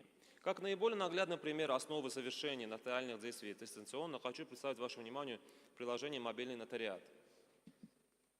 С 2019 года посредством приложения «Мобильный нотариат» начато дистанционное оформление некоторых нотариальных действий без обращения граждан в нотариальные офисы. Приложение под названием «Мобильный нотариат» должно быть загружено на мобильное устройство с торговых платформ App Store или Google Play. После этого пользователю необходимо зарегистрироваться с помощью видеообращения к нотариусу, введя логин или код пользователя, полученный у нотариуса. Оформление и получение электронной версии документа происходит несколько кликов и занимает минимальное количество времени. Запрос от пользователя принимается со стороны «Мобильный нотариат» автоматически и перенаправляет его находящимся на смене нотариусу. Документы, оформленные в электронном виде, можно представить или продемонстрировать по телефону, а также использовать, распечатав на бумажном носителе. Электронные обращения в соответствии с законодательством принимаются и заверяются нотариусами на основании видео и аудиоматериалов, отражающих волю заявителя, о чем незамедлительно направляется уведомление в мобильный кабинет гражданина. Сделанная видеозапись хранится в базе данных информационной системы. Услуга предоставляется в режиме 7/24, а оформление документов осуществляется не позднее, чем за 5-10 минут. На сегодняшний день количество пользователей мобильного нотариата составляет более 1 миллиона. Ежедневно с помощью приложения проводится в среднем 3000 нотариальных операций. И отрадно, что несмотря на оформление через мобильное приложение более 2 миллионов документов, на сегодняшний день не было ни одной жалобы или судебного спора. Кроме того, в результате автоматизированного распределения обращений, поступивших в электронном порядке, мы смогли добиться увеличения объема работы нерентабельных нотариусов, действующих в перифериях и малонаселенных районах. С помощью мобильного нотариата можно оформить доверенности, различные заявления, а также проверять информацию о наследственных делах. Приложение уведомляет пользователей о статусе документов и обеспечивает доступ к их электронной версии. Также важным моментом является безопасность данных. Приложение не собирает и не передает личную информацию третьим лицам. При регистрации приложения дает доступ ко всем нотариальным документам пользователя, информацию об участниках того или иного нотариального действия, когда-либо совершенного пользователем, уведомляет при изменении статуса документа и дает возможность использования электронной версии документа. Здесь также установлена подробная информация о суммах оплаты, необходимых документах и лицах, участвующих в нотариальных операциях по оплате нотариальных действий. Более того, возможности приложения позволяют виртуальный просмотр нотариальных офисов 360 градусов. Для повышения уровня безопасности используется технология распознавания лиц, которая помогает удостоверить личность обратившихся и предотвратить случаи подлога. Идентификация происходит с отображением списка похожих лиц и близнецов, что является дополнительной гарантией для нотариусов. Зарегистрированные пользователи могут оформить в электронном виде следующие нотариальные действия. Доверенности на распоряжение транспортными средствами и управление ими, доверенности на распоряжение недвижимостью, доверенности, выданные адвокатом, доверенности, выданные в целях представительства в банках, доверенности, связанные с наследственными делами, доверенность на представительство в различных учреждениях, доверенность от пациента на получение лекарственных препаратов. Заявление о согласии родителей на выезд за пределы территории страны, лиц, не достигших совершеннолетия, заявление об отмене доверенностей, заявление на распоряжение недвижимым имуществом, заявление о согласии родителей на выдачу паспорта лицам, не достигшим совершеннолетия, заявление о согласии собственника в связи с регистрацией на жилой площади, заявление на получение студенческого образовательного кредита, заявление об отказе от ранее поданного заявления, заявление в произвольной форме и услуги перевода. Оформление и получение электронной версии документов через приложение занимает считанные минуты. Запросы от пользователя автоматически перенаправляются к нотариусам, находящимся на смене. Документы заверяются на основе видео и аудиозаписи, которые сохраняются в базе данных информационной системы. Электронные документы могут быть представлены в цифровом виде или распечатаны. Кроме того, процесс оплаты услуг полностью автоматизирован. Средства с карты пользователя перечисляются нотариусом сразу после заверения документа. В случае отказа в оформлении нотариального действия средства возвращаются на счет пользователя. Новшеством приложения «Мобильный нотариат» стало добавление услуги обязательного страхования транспортных средств. Эта услуга доступна в любое время, в любом месте. Помимо перечисленных мной выше нововведений, сегодня цифровые возможности нотариата в нашей республике совершенствуются в соответствии с современными требованиями, и соответствующая работа в этом направлении продолжается. Благодарю вас за внимание. Спасибо большое.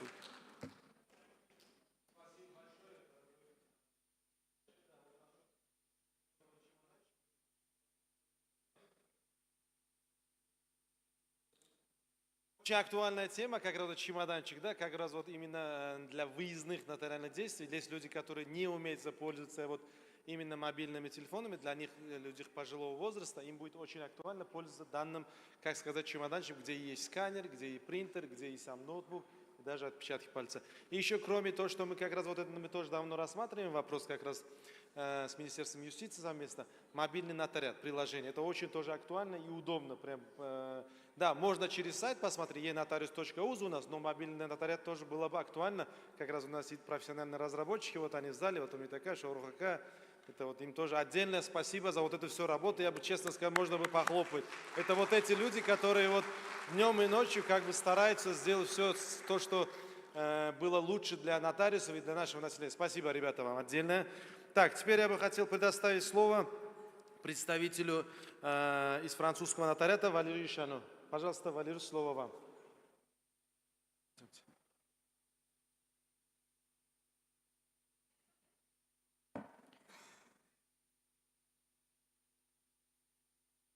Rahmat.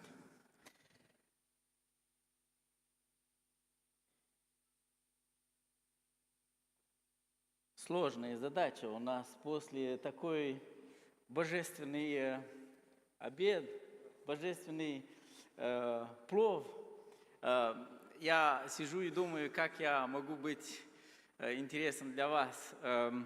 Я предлагаю вам рассказать о наследственном регулировании, применять к персональным данным и цифровым активам во Франции. Господин министр юстиции, господин президент Международного совета Союза нотариуса, господин президент Национальной палаты нотариусов Узбекистана, уважаемый Дильшод, госпожи и господа президенты, уважаемые коллеги, дорогие друзья. От имени Верховного Совета нотариата Франции я бы хотел выразить искреннюю благодарность за приглашение принять участие на ваш престижный форум. Это больше не секрет. Для меня большая честь снова быть в Узбекистане, чтобы поговорить с вами на тему, которая занимает наши дни как нотариусов. Так называемые цифровые наследования занимают все более важное место в нотариальной практике, однако нормы, применимые в этой области, остаются не всегда четко определенными. В первую очередь, необходимо различать два понятия. Персональные данные, для которых установлен специальный правовой режим, и криптоактивы, которые подчиняются общим нормам наследственного права и права дарения. Гражданский кодекс Франции не содержит специальных положений, касающихся цифровых активов. Под этим термином объединяются весьма разные объекты, среди которых французское право выделяет две категории – персональные данные и цифровые активы. Существуют также оригинальные цифровые активы, например, цифровые библиотеки фильмов или музыки, которые пользователи приобретают на различных платформах. Однако на практике такие активы крайне редко включаются в состав наследства, так как в действительности пользователь приобретает строго личную лицензию, которая прекращается с его смертью и не передается наследникам. С практической точки зрения можно было бы подумать, что персональные данные и криптоактивы – это одно и то же, ведь в обоих случаях речь идет всего лишь о последовательностях нулей и единиц, записанных на жестких дисках или чипах памяти. Тем не менее, их правовой режим существенно отличается. Персональные данные подпадают под особое регулирование и не подчиняются классическим нормам наследственного права, того как криптоактивы регулируются общими нормами наследования, установленным Гражданским кодексом. Я предлагаю вам рассказать о наследовании криптоактивах во французском праве. Криптоактивы могут храниться и передаваться даже более конфиденциально, чем наличные деньги. Например, в то время как договоры дарения в принципе должны быть оформлены нотариально, биткоины могут передаваться посредством простой ручной передачи, дом-мануэль называется у нас. По своей природе криптоактивы допускают анонимную передачу. Конечно, данные в блокчейне являются общедоступными, но они не раскрывают имена владельцев. Некоторые блокчейны обеспечивают повышенную конфиденциальность, например, Monero, Zcash и так далее. всегда можно просто передать приватные ключи, например, на USB накопители без какого-либо транзакционного следа в блокчейне.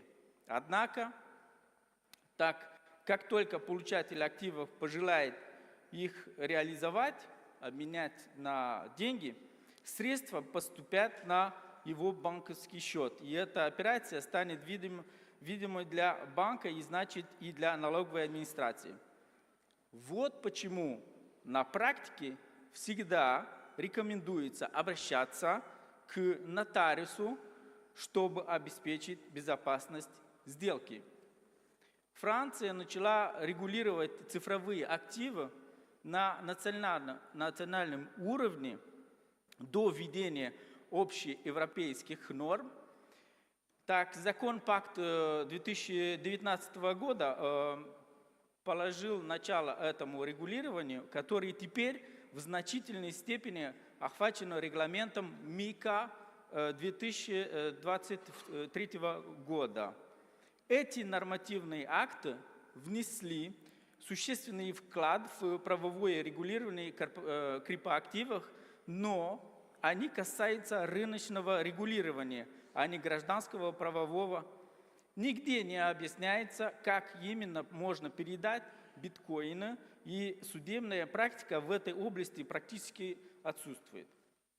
Одним из первых вопросов является, следует ли считать рассматриваемый актив денежным средством и, следовательно, применять к нему положение о дарении или завещании денежных сумм.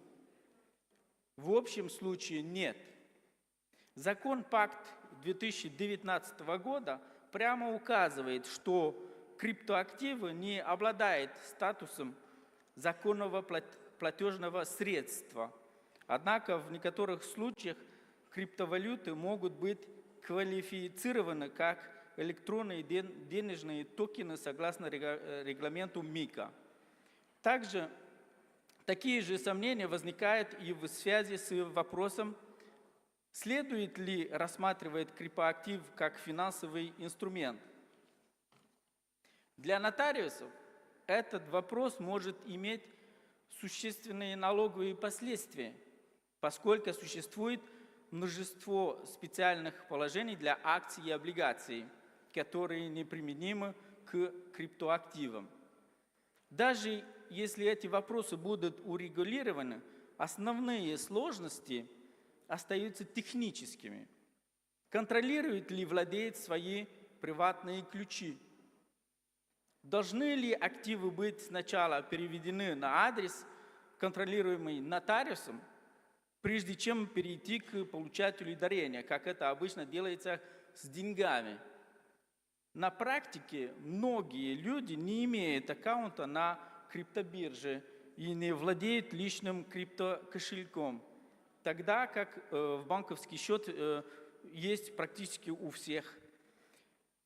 Нотариус должен учитывать эти аспекты, разъяснять их сторонам и фиксировать в акте. Кроме того, тот факт, что передача активов не может проходить через банковский счет нотариуса, значительно снижает безопасность. Нотариус обязан убедиться, что клиенты понимают, они несут ответственность за любые технические проблемы, возникающие в процессе. Нотариус может гарантировать юридическую обоснованность и действенность операции, но не может гарантировать ее техническую осуществимость или надежность используемых инструментов. При составлении завещания клиентам нотариус должен быть особо внимателен, поскольку он должен предусмотреть способ передачи активов в тот момент, когда клиент по определению уже не сможет инициировать транзакцию в блокчейне, ведь он будет мертв. Таким образом, наследование криптоактивов гораздо сложнее, чем передача их при жизни. Один из вариантов, хотя и малоиспользуемый на практике, это хранение привативных ключей в цифровом сейфе. Еще одна трудность. Завещания, составленные без нотариуса, могут быть утеряны или украдены. А если завещание содержит доступ к криптоактивам, например, приватный ключ или пароль от генератора ключей вроде Electrum, возникает риск кражи активов. Если активы хранятся на холодном носителе, например, Ledger, необходимо удостовериться, что это устройство будет передано получателю. В этой связи нотариусы иногда предлагают оставить его у третьего лица, но это создает неудобства, поскольку владелец теряет свободный доступ к своим криптовалютам. В любом случае необходимо, чтобы завещание четко определяло, как именно наследник получит доступ к активам. Основная задача – обеспечить доступность активов для наследников, сохранив при этом конфиденциальность приватных ключей. Французское право предлагает особенно эффективные средства для этого – мистические завещания. Эта форма может быть полезной для криптоактивов, поскольку никто, даже нотариус, не знает, что именно в нем содержится, и при этом не обязательно писать его от руки. Это означает, что в нем можно вставить приватные ключи и в виде текста или даже QR-кода. Нотариус также может заниматься наследством по закону, если в нем имеются криптоактивы. Чаще всего активы не хранятся напрямую у умершего, а находятся у поставщика услуг по хранению, в частности на криптобирже Binance, Bitfinex и так далее. В этом случае первым шагом является идентификация аккаунтов. Здесь может помочь закон о персональных данных, поскольку он предоставляет наследникам право получить доступ к обработке персональных данных, установить и получить информацию, необходимую для ликвидации раздела наследства, и получить сведения о цифровых активах. На практике это работает только в том случае, если наследники знают или подозревают, что умерший владел криптовалютами. Тогда они могут обращаться к различным платформам с запросами и изучать банковские выписки в поисках покупок на криптобиржах. Во Франции владельцы криптовалют обязаны декларировать свои счета налоговым органам, что также может помочь в их выявлении. Если криптовалюты хранятся напрямую у владельца, наследники должны найти приватные ключи, чтобы получить к ним доступ, так как никто другой не может инициировать перевод. В этой ситуации возможны следующие риски: сокрытие активов, хищение со стороны наследника, незнание о существовании актива, незнание способа получения доступа. Но, в конце концов, это уже случалось и раньше.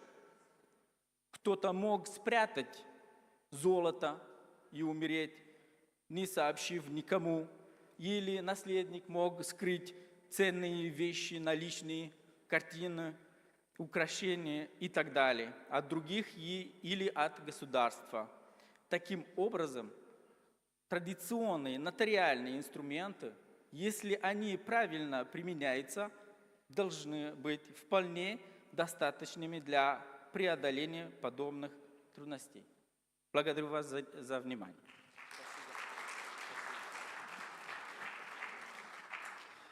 Спасибо, дорогой Валерий.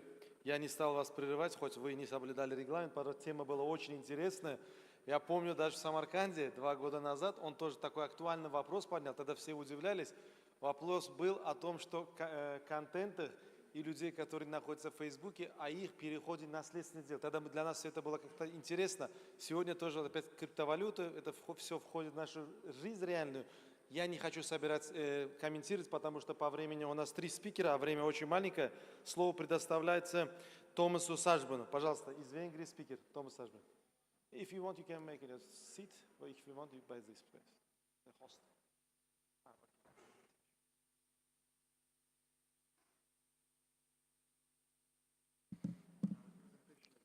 Yes.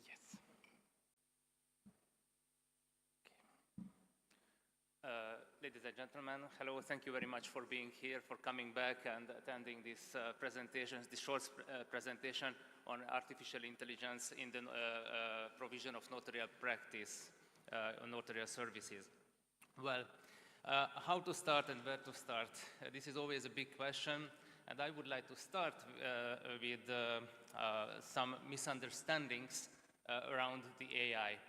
The AI has a lot of hype in the media, also in some scientific literature, but you must know that despite its name, AI is not intelligent and is not intelligence in the common sense of the word.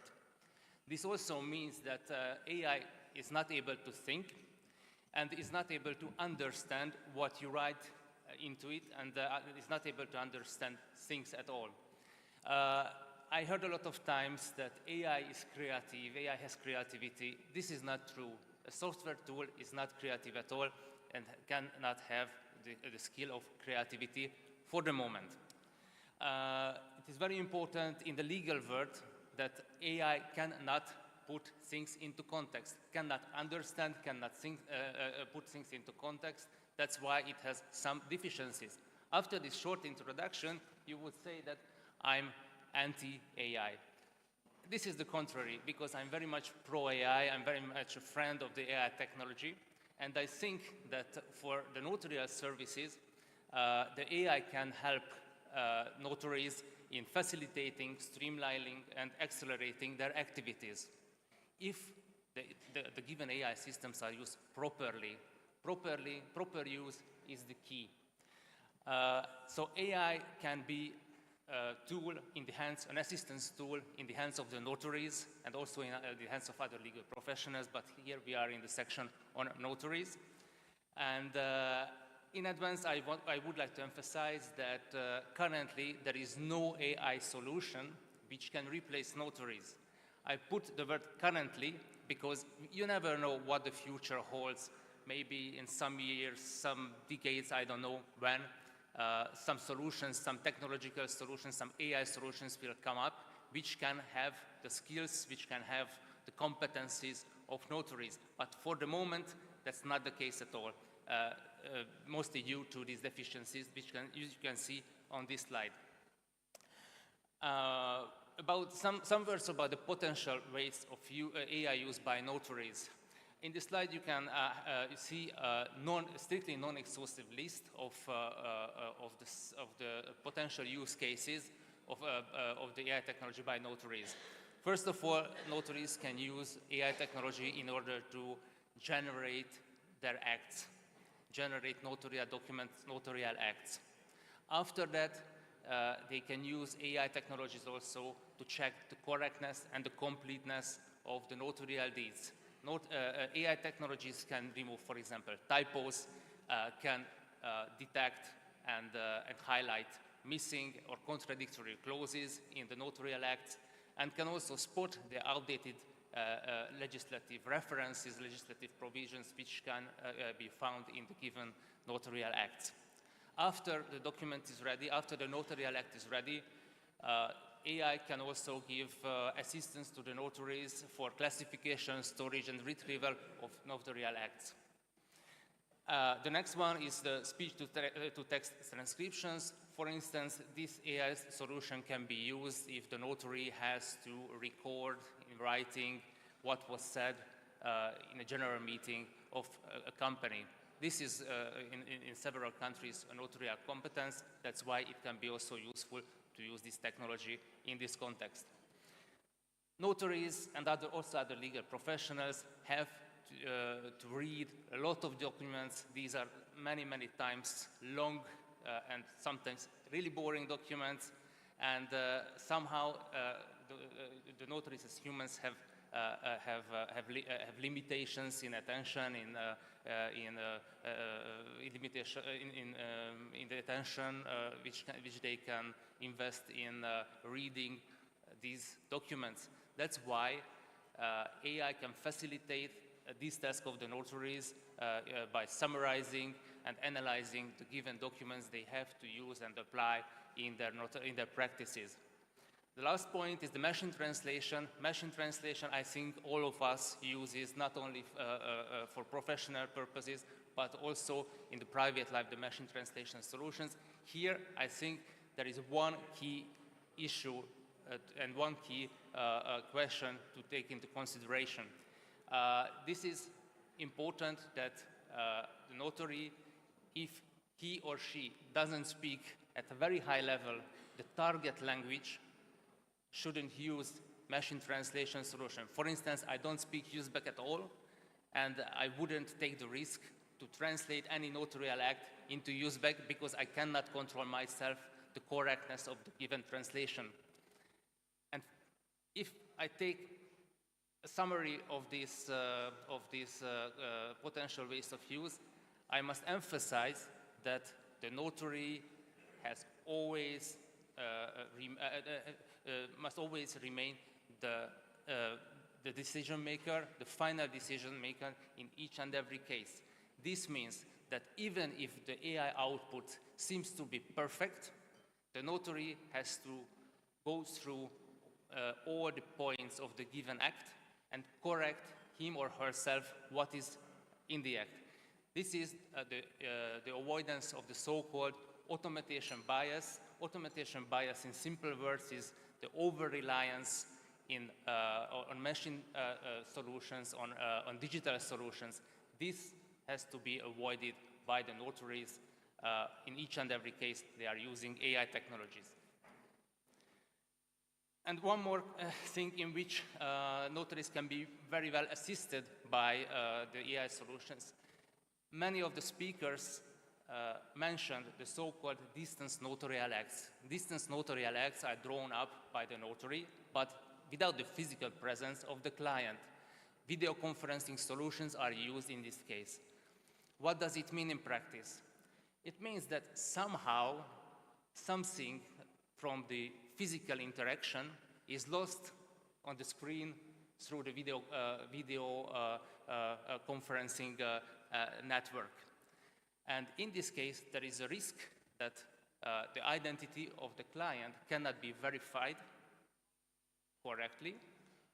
And there is also a risk that the notary cannot spot if the client is not under pressure, abuse, or any other threat.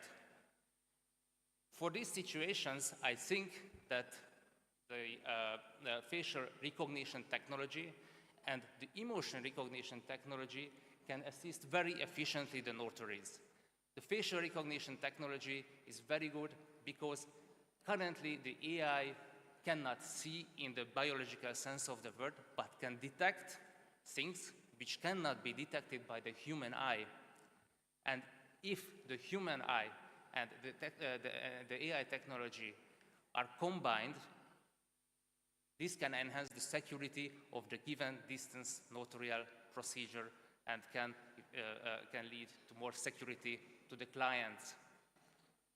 In this case also, the notary should have the possibility to discard the output given by the system if he or she thinks that it is not correctly proceeding by identifying, for example, that the client on the other end of the network is not the client he or she claims to be. Notaries and the EU AI Act. I would like to emphasize that currently the AI Act is applicable only to the European Union notaries, but this act is very important because it is the first comprehensive regulation in the world on the AI technology. The AI Act is, in fact, a regulation, European Union regulation, which is directly applicable in the 27 European Union countries. It contains a lot of compliance obligations. It's 140 pages long, really not a bedtime reading. So if somebody wants to get into it, I don't recommend it before sleeping. But despite this, it's a very important act, and it adopts a so-called risk-based approach.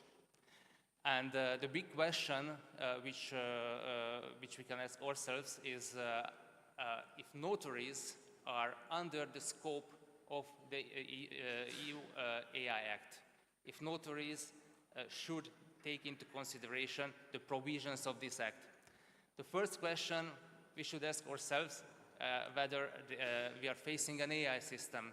I don't want to get into the details because even the guidelines of one provision, of one definition of the AI by the European Commission is, I think, 60 or 70 pages long.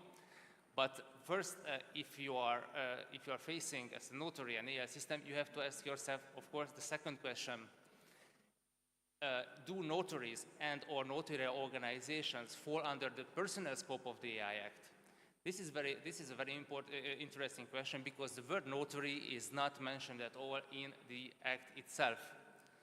It must be emphasized also that the profession or the status of the provider and or the deployer is not important for the personal scope of the AI Act. The AI Act provides definitions and for the personal scope of providers and deployers. So mostly providers and deployers of AI solutions can fall under the personal scope of the AI Act. Providers are placing in the market or put into service AI solutions, very briefly, and deployers are users of the AI systems. Providers can be, according to the AI Act, very easily the notarial organizations. Deployers can be the notarial organizations and also the individual notaries.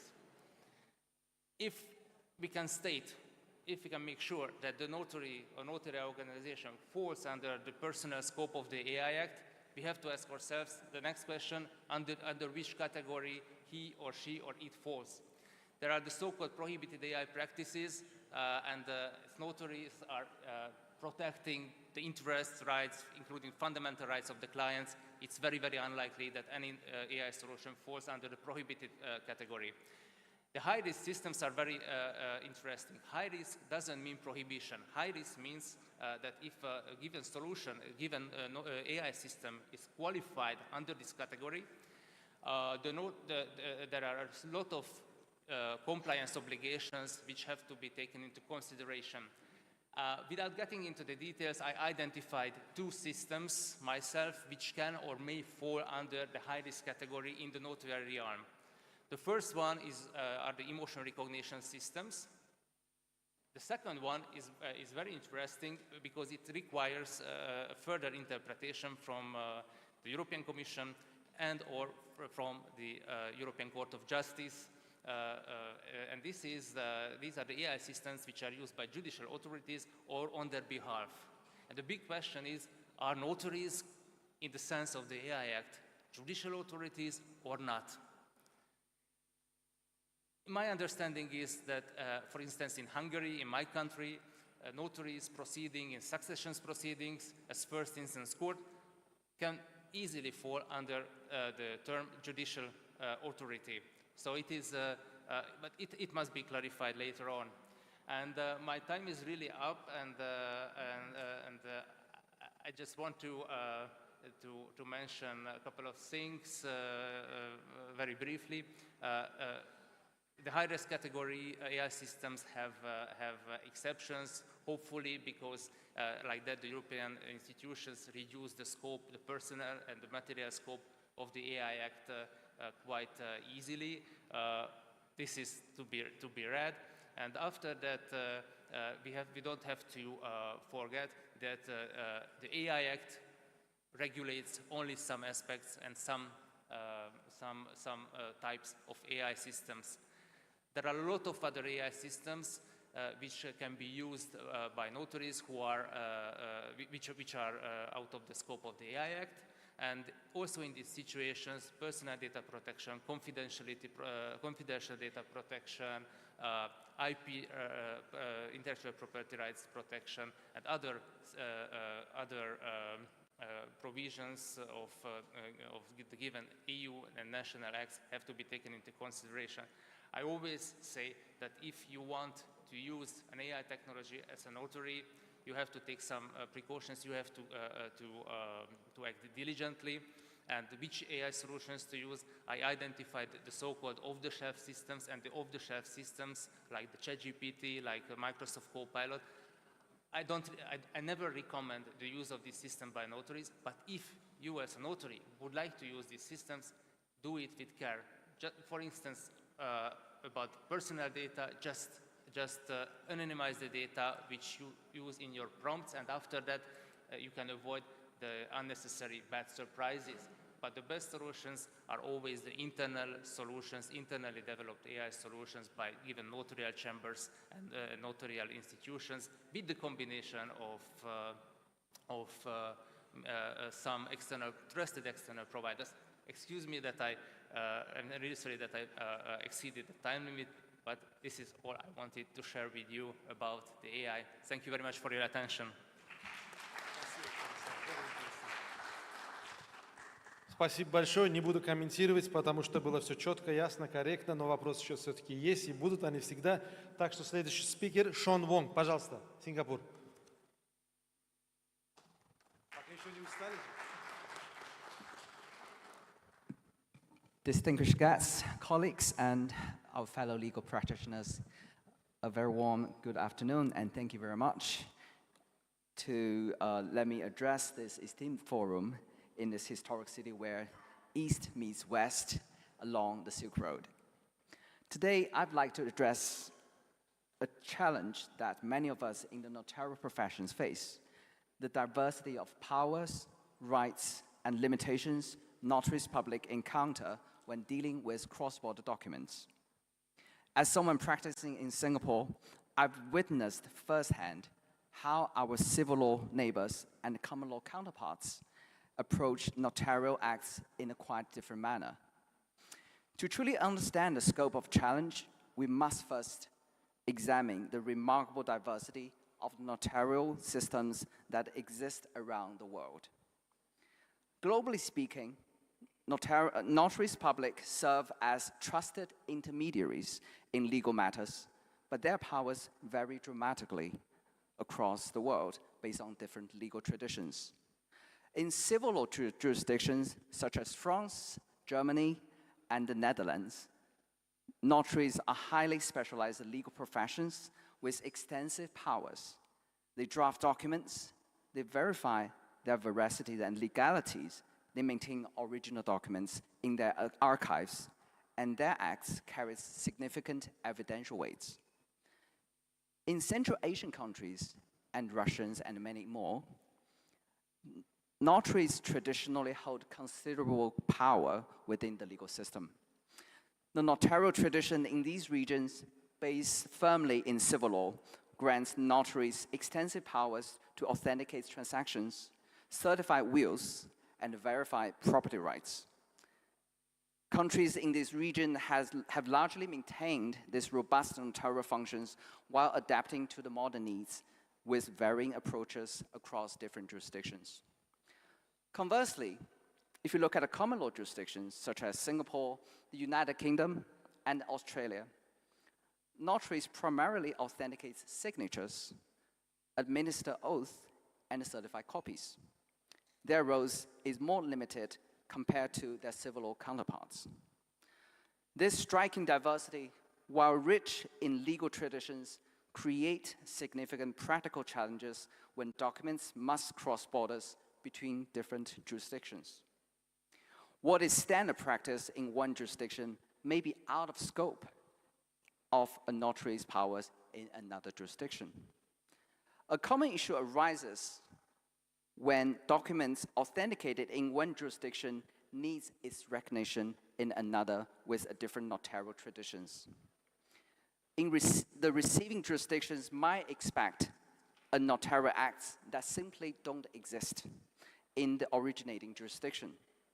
The mismatch creates bottlenecks in international transaction and legal processes across the border.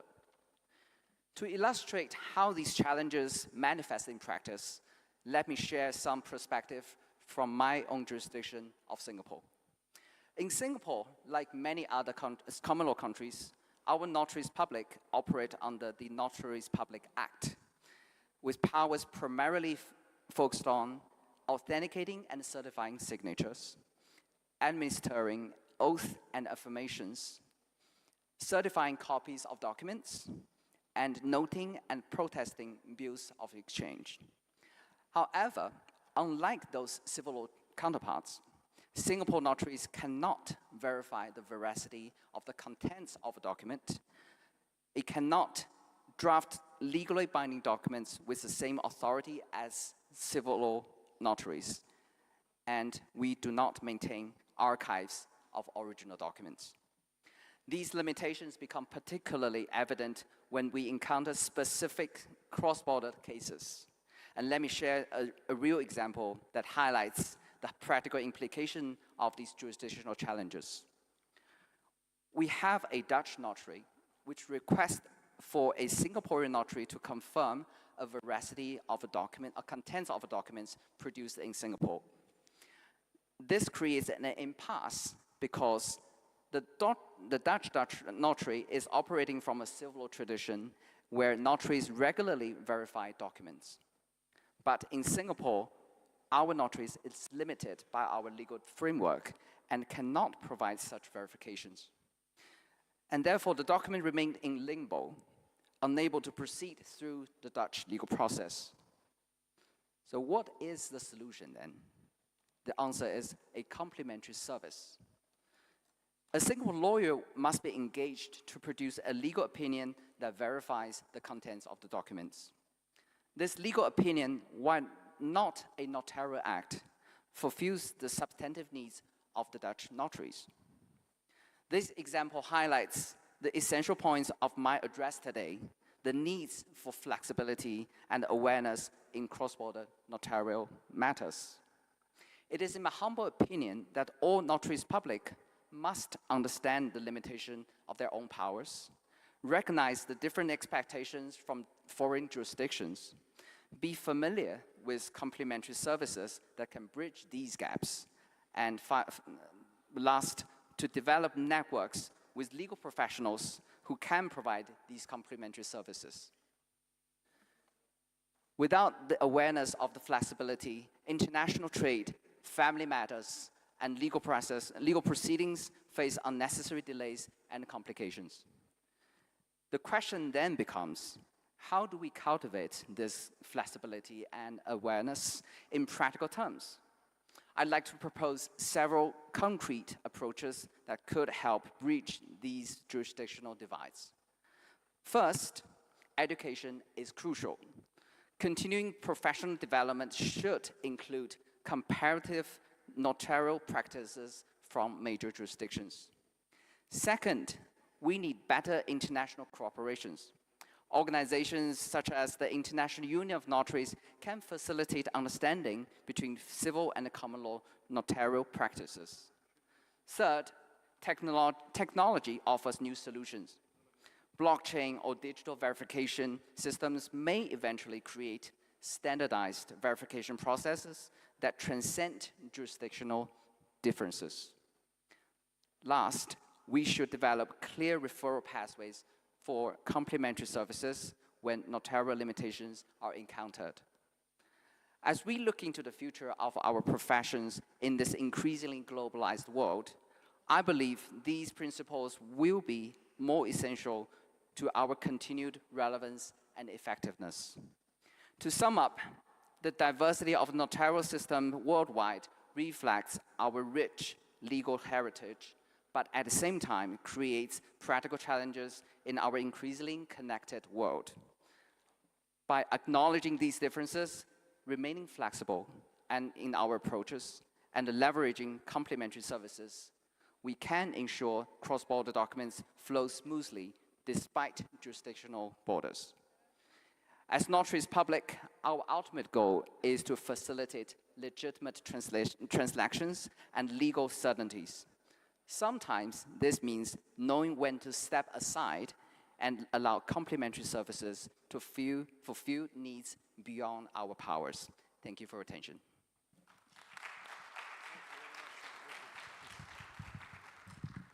Спасибо большое.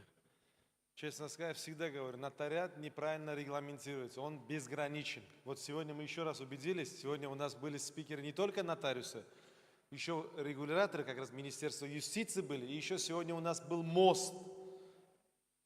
Common law, civil law. Мы почему хотим показать все наши уязвимые места, где у нас надо работать, в какое направление идти. Вот искусственный интеллект говорим, технологии говорим. В этом направлении у нас еще есть много чего нам вместе задумываться. Но давайте все еще как бы подытоживать. У нас давайте посмотрим с точки зрения центрального глаза, так скажем, да, который всегда мы стараемся в дальнейшем идти в ногу со временем. И во всем мире, я вот хотел бы, да, все вот мы тоже, если в точке, в сути, если взять, мы стараемся брать больше нагрузок из наших органов судей, чтобы им было меньше работы, и чтобы они не напряжались. Теперь я хочу предоставить слово нашей прекрасной леди, по-моему, если не ошибаюсь, сегодня одна принцесса, да, у нас среди спикеров, судья Верховного суда Республики Узбекистан Гульнара Парпиева. И цветок, в принципе, в переводе с узбекского на русский. Пожалуйста, народ.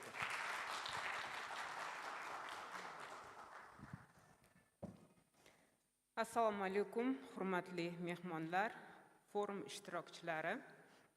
O'zbekiston Respublikasi Oliy sudi nomidan sizlarni ushbu forumda qutlashdan mamnunman. Ma'ruzam notariatning inson huquq va manfaatlarini himoya qilishdagi o'rni mavzusiga bag'ishlangan.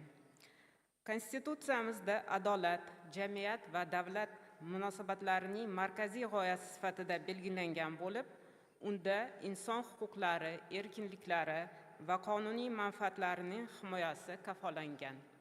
Notariat har qanday mamlakatning huquqiy tizimi ajralmas qismi hisoblanadi. Notariuslar tomonidan bajariladigan asosiy vazifalardan biri bu fuqarolarning huquqi va qonuniy manfaatlarini himoya qilishi ta'minlashdir.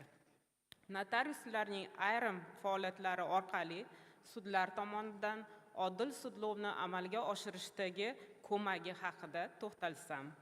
Birinchisidan bu notariuslarning mediatorlik faoliyatidir. Mamlakatimizda nizolarni mediatsiya yo'li bilan tartibga solish bo'yicha ilk qadamlar 2019-yilda mediatsiya to'g'risidagi qonuni qabul qilinishi bilan qo'yilgan.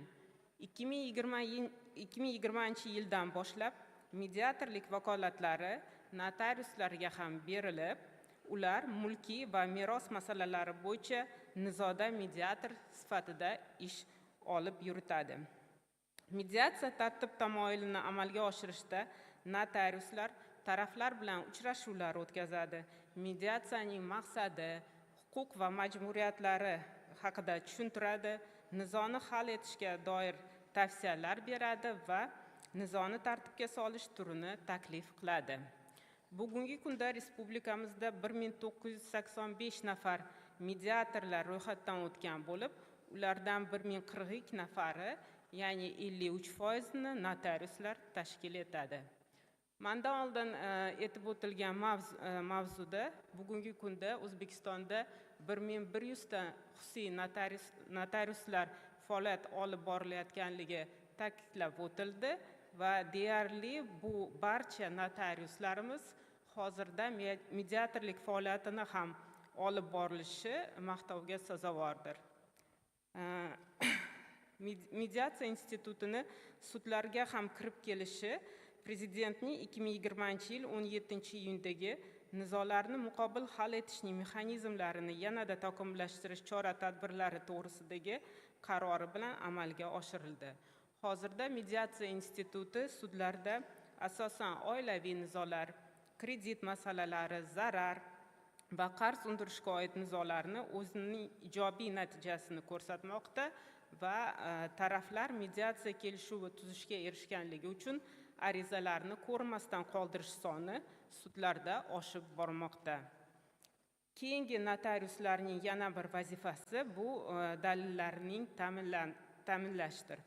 2020-yilda Fuqarolik protsessual kodeksi va Iqtisodiy protsessual kodekslarga dalillarni ta'minlash haqidagi moddalariga tegishli o'zgartirish kiritilgan bo'lib, unga ko'ra ishda ishtirok etuvchi shaxslar notarial tartibda dalillarni ta'minlash choralarini ko'rishga haqli. Notarius dalillarni nusxa olish, yozib olish, to'plash va o'zida saqlash orqali ta'minlaydi. Dalillarni ta'minlash uchun notarius guvohlarning ko'rsatuvlarini yozib oladi, yozma va ashyoviy dalillarni ko'zdan kechiradi, ekspertiza tayinlaydi. Protsessual kodekslarda belgilangan notarius tomonidan tasdiqlangan holatlar isbotlashni talab etmasligi haqidagi norma notariuslarga bo'lgan ishonchning yaqqol ifodasidir. Notariuslar tomonidan dalillarni ta'minlash maqsadida oxirgi 4 yil mobaynida jami 75 ta notarial harakatga amalga oshirilgan bo'lsa, shu yilning 5 oy ichida bu ko'rsatkich 22 tani tashkil qildi. Keyingi dolzarb mavzulardan biri bu sohani raqamli texnologiyalarini joriy etilishi haqida. Notarial sohasini raqamlashtirilishi haqida juda ko'p ma'ruzalarni eshitdik. Men qisqacha sudlarda olib boriladigan raqamlashtirish ishlari haqida aytib o'taman. Sudlarda raqamlashtirilish ham 2020 yil 3-sentyabrda sud hokimiyati organlarini faoliyatini raqamlashtirish chora-tadbirlari to'g'risidagi prezident qarori bilan bog'liqdir. Bugungi kunda Oliy sudda e-sud elektron tizimi joriy etildi. Demak, hozirgi kunda har qanday yuridik yoki jismoniy shaxs sudlarga elektron ravishda murojaat qilishi, davlat bojini elektron ravishda to'lashi va topshirilgan arizasini taqdiri haqida har qanday bosqichda ma'lumotga ega bo'lishi mumkin. Bundan tashqari, Oliy sud tomonidan bugunda 35 ta tashkilotlarning 50 ta tizimlari bilan, shu jumladan Adliya vazirligi bilan ham elektron ma'lumot almashuvi yo'lga qo'yildi. Hozirda sudlar to'g'ridan-to'g'ri elektron shaklda real vaqt rejimida notarius avtomatlashtirilgan axborot tizimiga mol-mulkka taqiq qo'yilganligi, ro'yxatga olinganligi yoki taqiqlar yechilganligi haqida ma'lumotlarni yuborish imkoniyatiga ega. Bundan tashqari, bugungi kunda sudlar tomonidan fuqaroning muomalaga layoqatsiz deb topilgan shaxslar haqida ma'lumotlarni ham elektron bazaga kiritishlari olib borilmoqda va bu kelgusida notariuslar tomonidan bitimlarni rasmiylashtirishda shaxslardan muomala layoqati masalasida aniqlik kiritish imkonini ham beradi. Shuningdek, ayrim shaxslarning nuqson jihatidan, demak, shartnomalar tasdiqlashdagi, shuningdek, vasiyatnomani imzolash jarayonini majburiy audio va video qayd etish mexanizmi joriy qilinishdi. Bugungi kunda sudlarda meros bilan bog'liq va notarial harakatlarga oid boshqa nizolarni ham kamayishiga olib keldi. Jumladan 2022-yilda fuqarolik ishlari bo'yicha sudlarda notarial harakatlariga oid nizolar bo'yicha jami 1741 ta ishlar ko'rilgan bo'lsa, 2024-yilda bu ko'rsatkich 1014 tani tashkil etib, ushbu toifadagi ishlar soni 47% ga kamayganini ko'rishimiz mumkin. Va yana bir dolzarb mavzu bu sudlarda ko'rilayotgan nizosiz ishlarni notariuslarga olib berish masalasi. Fuqarolik ishlari bo'yicha sudlarda ko'rilayotgan ishlar soni yildan yilga ko'payib bormoqda. Jumladan, Respublika fuqarolik ishlari bo'yicha sudlar tomonidan 2024-yilda 1,487,184 ta ish ko'rilgan bo'lib, shundan sud buyruqlari 65% ni, fuqarolik ishlari 35% tashkil etgan. 2025-yilning birinchi choragida esa bu ko'rsatkich 441.569 ta ishni tashkil qilib, shundan sud buyrug'i 68%, fuqarolik ishlari 32% tashkil etgan.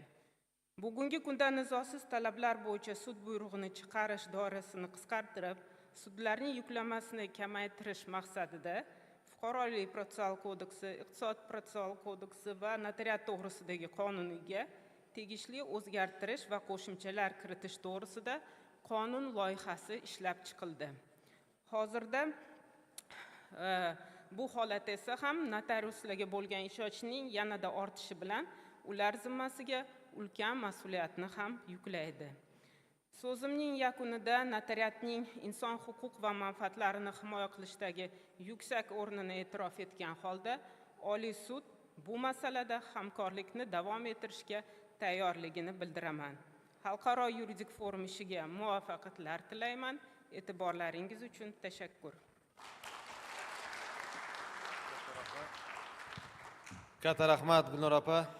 Haqiqatan hozirgi kunda o'sha sudlar bilan notariat sohasi vakillari o'rtasidagi munosabat juda iliq desam to'g'ri bo'ladi. Sababiki o'sha sudlarda ko'rilayotgan ishlarning mana o'zimiz ko'rib turibmiz, statistikadan kamayganligi, lekin bu yo'q degani emas. Hali o'zimiz ustimizda ishlashimiz kerak bo'lgan tomonlarimiz ko'p. Mana mediatsiya instituti notariatga olib berilishi, dalillarni ta'minlashda asosan qaysi sohada degan savol ko'pchilikda tug'iladi. Ko'pincha bizlarda amaliyotda uchraydigani bu o'sha yozishmalarni, internet yozishmalarini tasdiqlash bo'yicha ko'p murojaat qiladi. Mana muhtaram notariuslarimiz to'g'ri aytdi buni. Va mana hozir aytib turibmiz, o'sha vasiyatnomalarini videoga yozib olishi, audio video yozuvlarga yozib olinishi yoki bo'lmasa mana hozirgi kunda o'sha muhtaram prezidentimiz tomonidan nizosiz faktlar notariat institutiga olib berishlari ham bu notariat institutiga bildirilayotgan katta ishonch. Hurmatli notariuslar, bu ishonch degani, bu mas'uliyat degani. Bu mas'uliyat degani biz o'zimiz ustimizda yana ishlashimiz kerak degani. Va mana ko'pchiligimiz, mana biz sudlarda ko'p notariuslarimizni shu himoya qilayotgan hozirgi kundagi bir masala borki, qonunda yozib qo'yibdi. Nima deb qo'yibdi qonunda? Notariusning asosiy vazifasi o'sha murojaat qilgan jismoniy yuridik shaxslarning huquq va majburiyatlarini tushuntirish, ularni himoya qilish. Biz uni kelganni haligi olding sotding emas, ey baraka topko'r, opa, aka nimaga keldingiz? Bu meros, voz kechyapsiz degan har birini tushuntirishimiz kerak. Mana bizlarda taymerlar qo'yilgan. Mana shu taymerlarni qo'yilishidan asosiy maqsad fuqarolarimizga shu vaqt mobaynida tushuntirib berishimiz kerak. Shu bilan mana sudlarda isbotini topyapti. Oldin kelardi fuqarolarimiz nimadirdi? Men buni tushunmadim. Oq qog'ozga qo'l qo'ying, men shoshib turibman degan ko'p vajlar bilan qaytaradi. To'g'rimi Gulnor opa? Hozirgi kunda mana o'z ma'ruzachimizning ma'ruzalarida ham ta'kidlab o'tdilar, bunday vaj qila olmaydi. Chunki taymer bor. Taymerda notariusning vazifasi bor tushuntirish. Lekin mana bu hozir deydi moderatorlik vakolatimdan ozgina foydalanib, Adliya vazirligi xodimlari o'tiribdi. Men o'ylaymanki, bu yaqin kunlarda taymer masalasini ham ozgina liberallashtirish tomoniga ko'rib chiqamiz, xudo xolasa. Boshda endi jabr haligi ko'rdik, bu kerak edi. Balkim yaqin kunlarda ancha o'zgarishlar bo'ladi. To'g'rimi? Mana Adliya vazirligi vakillari o'tiribdi. Hurmatli tadbir ishtirokchilari, aziz do'stlar. Men nima deydi, endi bilib turibman, hamma shoshib turibdi. Chunki vaqtimiz juda ham ziq. Hamma o'ziga yozib olsa ham bo'ladi. Soat, men yakuniy so'zni o'qishdan oldin aytmoqchimanki, hozir chiqqanimizdan keyin 18:30 da pastda ertalab mana shu hozir eshikni chiqqanimizdan avtobuslar kutib turibdi. Hammamiz birgalikda Alisher Navoiy nomli katta teatrga borib, bugun mana qancha bilimlar oldigan, endi ozgina miyaga dam berishimiz kerak. Maroqli madaniy ma'rifiy tadbirga o'tamiz va undan oldin avval nima deydi? Ozgina bir qorinlarimiz to'g'lashimiz uchun furshetni, ya'ni shvedskiy stol tashkillashtirilgan ekan. Bu ma'lumot uchun. Endi so'zimning yakunida bir hurmatli do'stlar, bizning Law Spring forumimiz doirasidagi sessiyamiz o'z nihoyasiga yetdi. Bugungi kun biz uchun yana bir bor birga bo'lish, tajriba almashish, bir-birimizni tinglash va eshitish qanchalik muhim ekanini eslatdi. Bekorga aytilmagan kuch birlikda deb. Bugungi sessiyamiz bunga yaqqol isbot bo'ldi desam aslo mubolag'a bo'lmaydi azizlar. Agar biz bir-birimizni qo'llab-quvvatlashni davom etsak, ochiq qalb bilan va kasbimizga chin dildan qiziqish bilan ishlasak, birgalikda ancha katta yutuqlarga erishishimiz mumkin. Har biringizga sessiyadagi energiyangiz, g'oyalaringiz va faol ishtirokingiz uchun o'z minnatdorchiligimni bildiraman. Bugun muhokama qilingan mavzularimiz yangi yechimlar, hamkorlik va kasbda ilhom bag'ishlovchi qadamlar uchun boshlang'ich qadam bo'lib xizmat qiladi. Sizlarni har biringizga samimiy minnatdorchilik izhor etaman. Sog' bo'linglar, salomat bo'linglar.